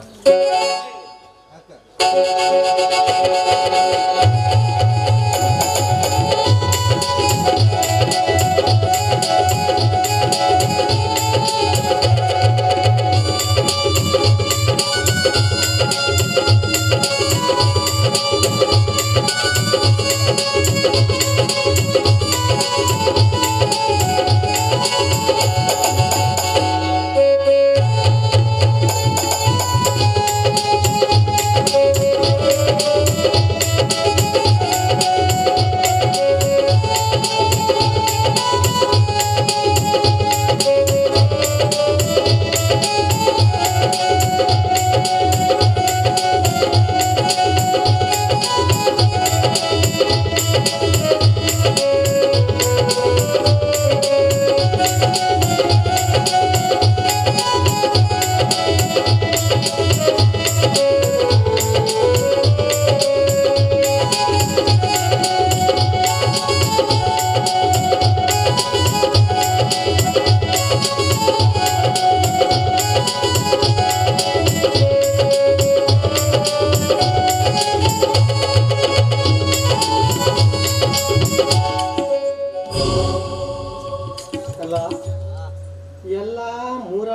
ಆಗೋಯ್ತು. ಅಲ್ಲ ಅವನು ಏನು ಪೌರುಷ, ಏನು ಛಾತಿವಂತ, ಏನು ಗಂಡಸು ಅಂತೇಳಿ ಸಣ್ಣ ಬಂದು ಆ ಇಡೀ ಊರೇ ಗಡ ಗಡ ಗಡ ನಡೆಸೋ ರುದ್ರೇಗೌಡ ಮತ್ತೆ ತಂದೆ ಪೊಗರು ಪೊಲೀಸ್ ಗಿರಿ ಅಂತ ಹೇಳಿ ತಿಳ್ಕೊಳ್ಳೋ ತ್ಯಾಗರಾಜನೇ ಈ ಅದಕ್ಕೆ ಕೋಡ್ಲಿ ಇಟ್ಟು ತೆಳ್ಳಗೆ ಆ ಹುಡುಗಿನ ಹಾಸ್ಕೊಂಡೇ ನಡೆದ್ಬಿಟ್ನಂತಲ್ಲ. ಅಲ್ಲ ಬರೀ ಹಾಸ್ಕೊಂಡು ಹೋಗಿಲ್ಲ, ಮದುವೆನೂ ಆಗ್ಬಿಟ್ಟ. ಈಗಾಗಲೇ ಅದು ಊರಿಗೆಲ್ಲ ತಿಳಿದೈತಿ. ಹಾಗೆ ಇನ್ಮೇಲೆ ನಾವು ಸ್ವಲ್ಪ ಹುಷಾರಾಗಿರ್ಬೇಕು. ಇನ್ನು ಶುರುವಾಯ್ತು ನೋಡಿ ಕುರುಕ್ಷೇತ್ರ, ಗೌಡ್ರ ಗದ್ಲ. ಏನ್ ಮಾಡೋದು? ಇವ್ರ ತಂದೆ ಭೀಮನಗೌಡ್ರ ಜೊತೆ ಗೂಡಿ ಈಗಾಗಲೇ ಒಂದು ಕಾಲ್ ಕಳ್ಕೊಂಡಿದ್ದೀನಿ. ಆ ಭೀಮನಗೌಡ್ರಿಗಾದ್ರೂ ಏನಾದ್ರು ಸುಖ ಆಯ್ತಾ? ಯಾರೋ 4 ಮಂದಿ ಬಂದು ರಾತ್ರಿ ಎತ್ಕೊಂಡು ನಡೆದ್ಬಿಟ್ರು. ಅವ್ರು ಎಲ್ಲಿ ಹೋದ್ರು, ಏನಾಯ್ತು ಅಂತೇಳಿ ಯಾರಿಗೂ ಗೊತ್ತಿಲ್ಲ. ಹೋಗ್ಲಿ, ಕಾಶಿಗೆ ಹೋಗಿ ಒಂದು 4 ಎಲುಬು ಚೂರು ಹಾಕೋಣ ಅಂತಂದ್ರೂ ಅದು ಸಿಕ್ಲಿಲ್ಲ. ಅದು ನಂತರ ಈ ರುದ್ರೇಗೌಡ್ರ ಮನೆಗೆ ಕಾರ್ಕೊಂಡಾಗಿ ಸೇರ್ಕೊಂಡು ಮಾಡಬಾರ್ದೆಲ್ಲ ಮಾಡಿಬಿಟ್ಟೆ. ಸಾಕಪ್ಪ, ಸಾಕಾಗೋಯ್ತು. ಇವ್ರ ಜೋಡಿ ಮಾಡಿಕೊಂಡು ಎಲ್ಲ ಹಾಳಾಗೋಯ್ತು. ಇನ್ಮೇಲೆ ನಾವು ನಮ್ಮ ಜಾಗರೂಕತೆಯಿಂದ ಇರಬೇಕು. ಇಲ್ಲದೇ ಇದ್ರೆ ಊರವರು ಇದ್ದದೊಂದು ಕಾಲನ್ನು ಜೊತೆಗೆ ಮತ್ತೊಂದು ಕಾಲನ್ನು ತೆಗಿತಾರೆ. ಒಂದು ವೇಳೆ ಕಾಲು ಹೋದ್ರೆ ಹೋಗ್ಲಿ, ಆ ಫೋರ್ಸ್ನಾಗ, ಆ ಸಿಟ್ನಾಗ ನನ್ನ ತಲೆ ಏನಾದರೂ ಕಳೆದ್ರೆ, ನನಗೂ ಒಬ್ಬಳು ಮಗಳಿದ್ದಾಳೆ, ಅವಳು ಅನಾಥ ಆಗ್ತಾಳೆ. ಮೊದಲೇ ಹರಿಯಕ್ಕೆ ಬಂದಾಳೆ. ನಾಳೆ ಏನಾದ್ರು ಹೆಚ್ಚು ಕಮ್ಮಿ ಮಾಡ್ಕೊಂಡು ಎಡವಟ್ಟು ಮಾಡ್ಕೊಂಡ್ರೆ ನಮ್ಮ ಮರ್ಯಾದೆ ಗತಿ ಏನು? ಅಷ್ಟಕ್ಕೂ ಈಗ ಏನು ಉಳಿದೈತಿ ಅನ್ನೋದು ಬೇರೆ ಪ್ರಶ್ನೆ. ಸಾಕಪ್ಪ, ಇನ್ನೇನು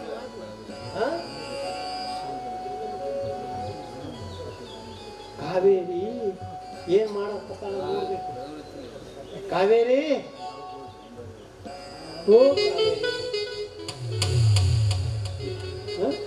ಒಟ್ಟು ನಮ್ದು ಪ್ಲಾನ್ ಎಲ್ಲ ಏರುಪೇರ್ ಆಗಿ ಮೂರ ಬಟ್ಟೆ ಆಗಿ ಎಲ್ಲ ಹಾಳಾಗೋಯ್ತು.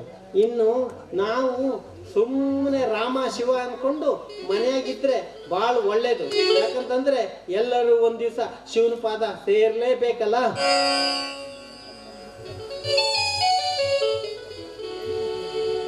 ಏನಾದ್ರೂ ಒಳಗೆ ಹೋದವರು ಈ ಕಡೆ ಬರೋದೇ ಇಲ್ಲ.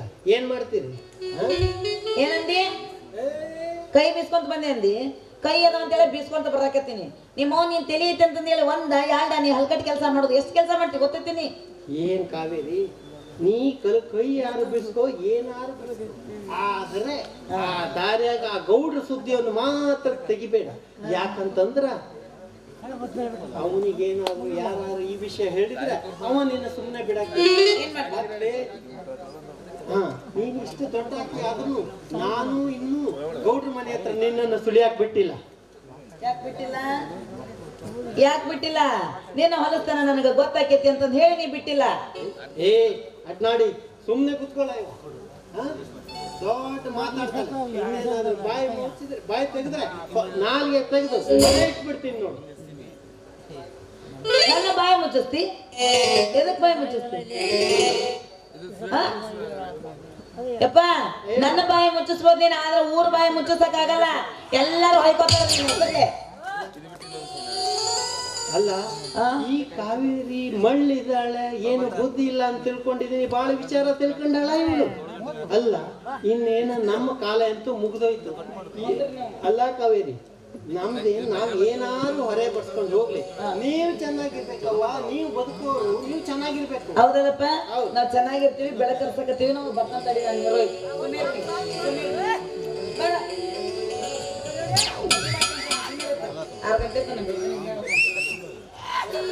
ಒಂದ ರಾತ್ರಿ ಚಲವಾದಾಗಿಂದ ಇದನ್ನ ಹಾಕೊಂಡಿ. ಇವತ್ತು ಮದುವೆ, ಇವತ್ತರ ಪ್ಯಾಂಟ್ ಹಾಕೋಬಾರ್ದು.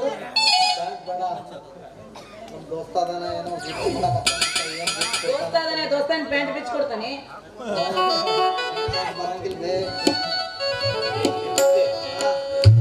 ನಾವು ಜಗಳ ಹೊಡ್ಲಿಕ್ಕತ್ತಿ ಈಗ ಒಂದ್ ತಿಂಗಳ ಕರೆ ಹೇಳ್ಬೇಕಂದ್ರೆ ಜಗಳ ಹೊಡಿಬೇಕಾಗಿತ್ತು. ಮಂದಿ ಮುಂದೆ ಜಗಳ ಬೇಡ ಅಂತೇಳಿ ಒಳಗೆ ಹೋಗಿ ಜಗಳ ಬಂದೇವಿ. ಯಾಕಂದ್ರೆ ಟೈಮ್ ಇಲ್ಲ. ಈಗ ಒಂದ್ ಕೆಲಸ ಮಾಡೋಣ, 2 ಬಟ್ಟರಾಗ ಯಾವ್ದೋ ಒಂದ್ ಬಟ್ಟು ನಾ ಎಣ್ಕೊಂಡಿನಿ. ಆ ಬಟ್ಟು ನನಗೆ ಬಂತಂದ್ರ ನಾ ಹಾಕಿನಿ, ಇಲ್ಲ ನಿನ್ಗೆ ಲಾಟ್ರಿ ಹೊಡಿತಂದ್ರ ನೀ ಆಗ ಆತ.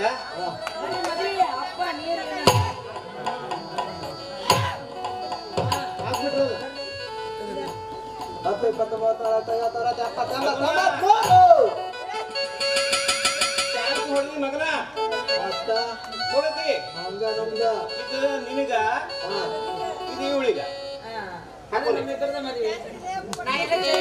ನೀರ್ ಹಾಕಿ ತಗೊಂಡಿದ್ದೆ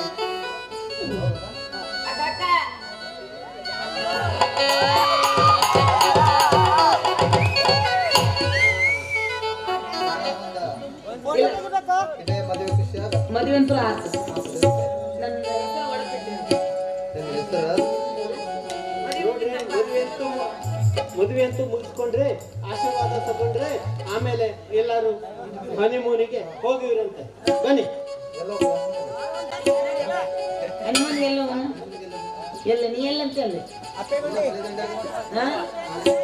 ತಡಿಯ ಎಲ್ಲ ಅಪ್ಪೆಗುಂಡಿ ನಮ್ಕೇನ ಮುಂಚೆ ನೀ ಬಂದು ಕುದರ್ಬೇಕಂದ ಮೇಲೆ ಕ್ಯಾಮ್ರಾ ಹಿಡ್ಕೊಂಡು ಕಳ್ಳದಿ ನೀನು ಕ್ಯಾಮ್ರಾ ಹಿಡ್ಕೊಂಡು ಅಡ್ಡಾಡ್ತಿರ್ತಿ ಎಲ್ಲ ಕಡೆ ಅದಕ್ಕೆ ಅಲ್ಲಿ ಬೇಡಪ್ಪ ಅಪ್ಪೆಗುಂಡೆ ಅವ್ನು ಹಾಕಿ ಮುಚ್ಚಿ ಬಂದ್ಬಿಡ್ತಾನ ನಮ್ಮನ್ನ ಅಲ್ಲಿ ಬೇಡ ಬೇರೆ ಕಡೆ ಎಲ್ಲರೂ ಹೋಗೋಣ ಎಲ್ಲಿ ಹೋಗನ್ರಿ ಮಾಮಾರ ಊಟಿಗೆ ಹೋಗ್ರಿ ಊಟಿಗೆ ಆಯ್ತು ಮಾಮಾರ ಯಾರು ಊಟಿಗೆ ಹೋಗೋಣ ಇದಕ್ಕೆ ಸಣ್ಣ ಹೋಗೋದು ಇದೇ ಮದುವೆ ಹಾಡ ಅಂತ ಹೇಳಿ ಲಾಸ್ಟ್ ಡ್ಯಾನ್ಸ್ ಮಾಡ್ಬಿಟ್ರಿ ನಾನು ಬರ್ಲ್ಯಾ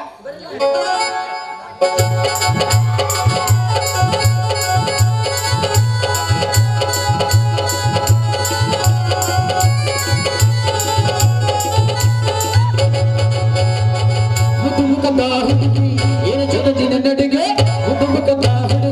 ಏನು ಜಗತ್ತಿನ ನಡಿಗೆ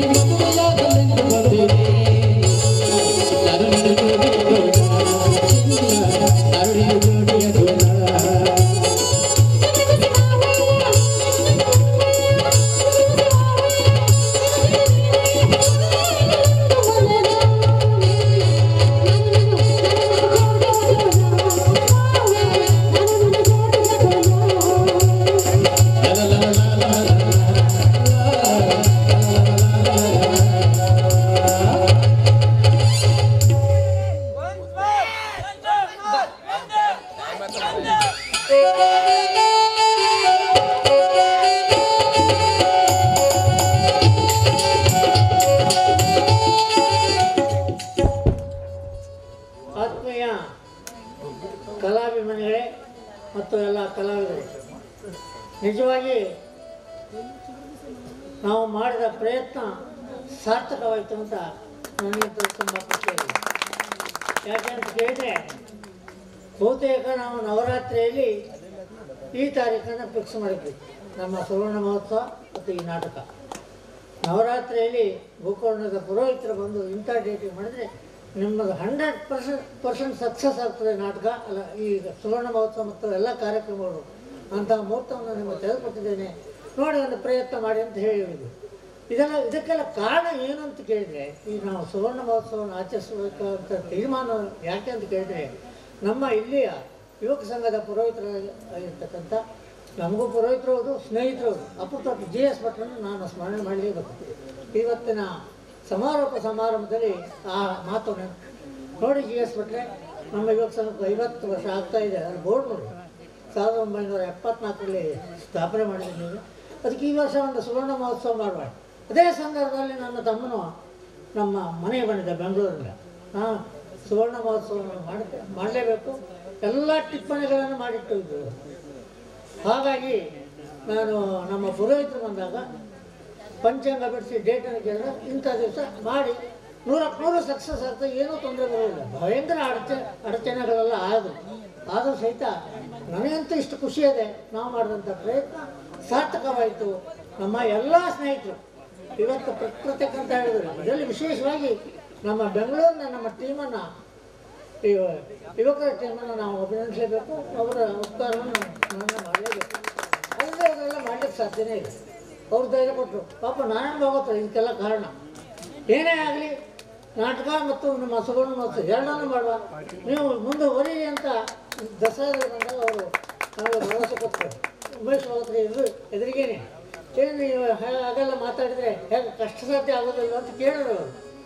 ಆದರೂ ಸಹಿತ ಧೈರ್ಯ ಮಾಡಿ ಮುನ್ನುಗ್ಗಿದ್ರೆ GR ಹೇಳಿದ್ರೆ ಪಟ್ಟ ಕಟ್ಬಿಟ್ರು. ನೋಡಪ್ಪ, ಈ ಕಾರ್ಯಕ್ರಮವನ್ನು ನೀನು ಯಶಸ್ವಿಯಾಗಿ ಮಾಡ್ಕೊಳ್ಬೇಕು, ಮುಂದೆ ನಾವೆಲ್ಲ ಹಿಂದೆ ಇರ್ತೇವೆ. ಅದೇ ರೀತಿ ಇವತ್ತಿನ ನಾಟಕ ನಾನು ಹೇಳ್ತೇನೆ, ನನ್ನ ಜೀವನದಲ್ಲಿ ಬಂಜ ತೊಟ್ಟಲು ನಾಟಕ ನಂತರ ಇವತ್ತಿನ ನಾಟಕ ಯಾಕೆಂದರೆ ನನಗೆ ಅಷ್ಟು ಕಣ್ಣೀರು ಬಂದೋಯ್ತು. ಹಾಗಾಗಿ ಅಷ್ಟು ಅದ್ಭುತವಾಗಿದೆ. ಎಲ್ಲ ಕಲಾವಿದರು ಸಹಿತ ಪ್ರತಿಯೊಬ್ಬರು ಅಮಾಯಮಾಳಲ್ಲ, ಸ್ವಲ್ಪ ಹೆಚ್ಚು ಕಮ್ಮಿ ಆಗೇ ಆಗ್ತದೆ. ಯಾಕೆಂದರೆ ನಾಟಕದ ರಿಹರ್ಸಲ್ ಇಲ್ಲದೆ, ಟ್ರಯಲ್, ಯಾವುದೇ ಟ್ರಯಲ್ ಇಲ್ಲದೆ ಅದರಿಂದ ಇವತ್ತಿನ ನಾಟಕ ಇದೆ. ನಾವು ನೋಡ್ತಾ ಇದ್ದೇವೆ, ಟ್ರಯಲ್ ಮಾಡಲಿಕ್ಕೆ ಒಬ್ಬರು ಇಲ್ಲ, ಜನರು ಇಲ್ಲ, ಟೈಮ್ ಇಲ್ಲ. ಆದರೂ ಸಹಿತ ಇಷ್ಟೊಂದು ಸಕ್ಸಸ್ ಆಗ್ತದೆ ಅಂತಂದರೆ ಆ ಶಾರದಾದೇವಿ ನಮಗೆ ಇಲ್ಲಿ ಬರೆದು ಬಂದಿದೆ ಅಂತ ನಾನು ಕಲ್ಪನೆ ಮಾಡ್ಕೊಂಡಿದ್ದೇನೆ. ಸ್ನೇಹಿತರೆ, ಹೆಚ್ಚಿಗೆ ಮಾತಾಡಲಿಕ್ಕೆ ಹೋಗೋದಿಲ್ಲ. ಸಾಧಾರಣ ನಮಗೊಂದು 5-6 ದೃಶ್ಯ ಕಚ್ಚಾ ಹೋಗಿದೆ. ಆದರೂ ಹೇಳಬೇಕಾದ ನುಡಿಯನ್ನು ಕೊನೆಯ ನುಡಿದು ಮತ್ತೆ ಇನ್ನು ಹೇಳಲಿಕ್ಕೆ ಸಿಗೋದಿಲ್ಲ ನಮಗೆ ಈ ವರ್ಷ. ಅಷ್ಟು ಸಂತೋಷ ಆಗಿದೆ. ಎಲ್ಲ ಕಲಾವಿದರಿಗೆ ನಮ್ಮ ವಿಶೇಷವಾದಂಥ ಬಿ ಟಿ ಭಾಗವತ್ ಮತ್ತು ತಂಡ ಮತ್ತು ರವಿ ಅವರು ಇದ್ದಾರೆ. ಗಂಡಸು ಮತ್ತು ಹೆಂಗಸು ಎರಡೂ ಹಾಡೋರು ಅಂತ ರವಿ ಅವರು ನಿಮ್ಮ ಸ್ನೇಹಿತರವರು. ನಾನು ಕಳೆದ ವರ್ಷ ಹೇಳಿದ್ದೆ ನಿಮ್ಮ ನವರಾತ್ರಿಯಲ್ಲಿ ನಮ್ಮ ಒಂದು ಪ್ರೋಗ್ರಾಮ್ ಕೊಡ್ತಲೇ ಬರಬೇಕು ಅಲ್ಲಿ, ಆದರೆ ಆಗಲಿಲ್ಲ. ನವರಾತ್ರಿಯಲ್ಲಿ ಇದರಲ್ಲಿ ಚೌತಿಯಲ್ಲಿ ಅದು ಆಗಿಲ್ಲ. ಆದರೂ ನಿಮ್ಮ ಇದಕ್ಕೆ ನಾನಂತೂ ಶರಣಾರ್ಥಿಗಳು, ಅದರಲ್ಲಿ ಪ್ರಶ್ನೆಯೇ ಇಲ್ಲ. ಹಾಗೆ ಎಲ್ಲ ಕಲಾವಿದರಲ್ಲಿ ಎಲ್ಲ ತಂಡ ಇರಲಿ, ಒಳ್ಳೆಯ ಕೆಲಸವನ್ನು ಮಾಡಿಕೊಟ್ಟಿದ್ದೀರಿ. ನಮಗೆ, ನಮ್ಮ ಊರಿಗೆ, ನಮ್ಮ ಯುವಕ ಸಂಘಕ್ಕೆ ಎಲ್ಲರಿಗೂ ಒಂದು ಹೆಮ್ಮೆಯ ಒಂದು ಕೀರ್ತಿಯನ್ನು ತಂದುಕೊಟ್ಟಿದ್ದೀರಿ. ಆ ಬಗ್ಗೆ ನಿಮ್ಮೆಲ್ಲರೂ ಧನ್ಯವಾದವನ್ನು ಹೇಳ್ತಾ, ಬಂದಂಥ ಪ್ರೇಕ್ಷಕರು ಸಹಿತ ಸಾಕಷ್ಟಿದ್ದಾರೆ. ಕತೆ ಹೀಗಿದೆ ಅಂತ ಗೊತ್ತಿದ್ದರೆ ಬಂದವರು ಹೋಗುವುದಿಲ್ಲಾಗಿತ್ತು. ಅಂಥ ಅದ್ಭುತವಾದಂಥ ಕಥೆಯನ್ನು ಸ್ವತಃ ನಾನೇ ಹೋಗಿ ಹುಬ್ಬಳ್ಳಿ ಹೋಗಿ ಈ ಪುಸ್ತಕವನ್ನು ಖರೀದಿ ಮಾಡ್ಕೊಂಡು ಕೊಟ್ಟೆ. ಕತೆ ಫಸ್ಟ್ ಕ್ಲಾಸ್ ಇದೆ, ನಾಟಕ ಮಾಡುವ ಅಂತೇಳಿ ಅಂತೂ ಎಲ್ಲ ಸಕ್ಸಸ್ ಆಯಿತು, ಖುಷಿನೂ ಆಯಿತು.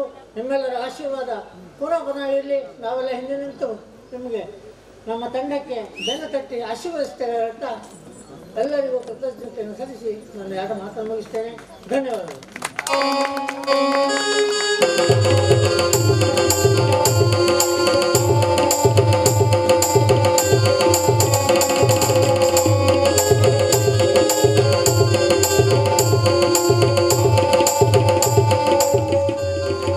ನನ್ನ ಪವಿತ್ರವಾದ ಅತ್ತಿಗೆಯನ್ನು ಬಲಾತ್ಕರಿಸಿ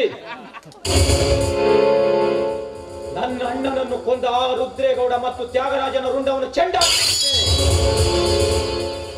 ಇನ್ನು ಸಮಾಧಾನವಾಗಿ ಆ ಪೊಲೀಸ್ ಇನ್ಸ್ಪೆಕ್ಟರ್ಗೆ ನಾನು ಶರಣಾಗ್ತೀನಿ. ಪ್ರದೀಪ, ಏನಿದು ನೀನು ಮಾಡಿದ ಕಾರ್ಯ? ತಲಾಂತರದಿಂದ ಬಂದ ಕ್ರೌರ್ಯ, ಹಿಂಸೆ, ಅತ್ಯಾಚಾರಕ್ಕೆ ಅಂತ್ಯ ಇಷ್ಟೊಂದು ಭೀಕರವಾಯಿತೆ. ಪ್ರದೀಪ, ಅಣ್ಣನನ್ನು ಕಳೆದುಕೊಂಡ ಅಂಬಿಕಾ, ಅಣ್ಣ ಅತ್ತಿಗೆಯರನ್ನು ಕಳೆದುಕೊಂಡ ನೀವಿಬ್ಬರು ಮೊದಲಿನಿಂದಲೂ ಕಷ್ಟಗಳ ಸಡಮಾಲೆಯನ್ನೇ ಅನುಭವಿಸಿದರು. ಇನ್ನಾದರೂ ಸುಖವಾಗಿ ಬಾಳಬೇಕೆಂಬುದೇ ನನ್ನ ಆಸೆ. ಇಲ್ಲ,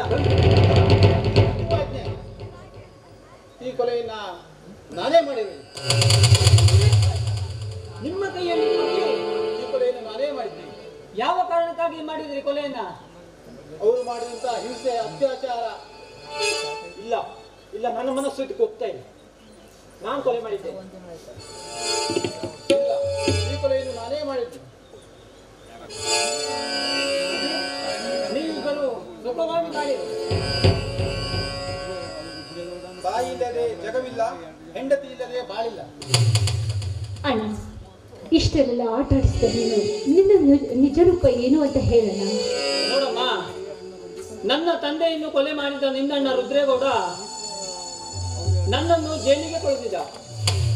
ನಾನು ಜೈಲಿನಲ್ಲಿ ನಿರಪರಾಧಿ ಎಂದು ಗೊತ್ತಾದಾಗ ನನಗೆ CID ಪಟ್ಟ ಕೊಟ್ಟು ನನ್ನನ್ನು ಗೌರವಿಸಿತು. ಅಂದಿನಿಂದ CID ತನಿಖೆಗಾಗಿ ಬಂದೆ. ನಾನು ಬರುವುದರೊಳಗೆ ನಿನ್ನಣ್ಣ ರುದ್ರೇಗೌಡನ ಕೊಲೆಯೇ ನಡೆದು ಹೋಗಿತ್ತು. ಹಾಗಾಗಿ ನಾನು ಈ ರಾಮಯ್ಯ ಸ್ವಾಮಿಯವರನ್ನು ಬಂಧಿಸಬೇಕಾಯಿತು.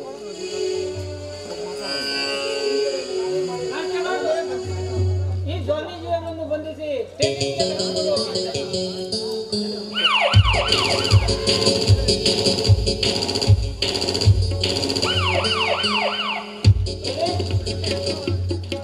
ಸ್ವಾಮೀಜಿಯವರು ಹೇಳಿದ ಮಾತಿನಂತೆ ನಡೆದುಕೊಂಡರೆ ನಿಮ್ಮ ಬಾಳು ಉಜ್ವಲವಾಗಿ ಬೆಳಗುತ್ತದೆ.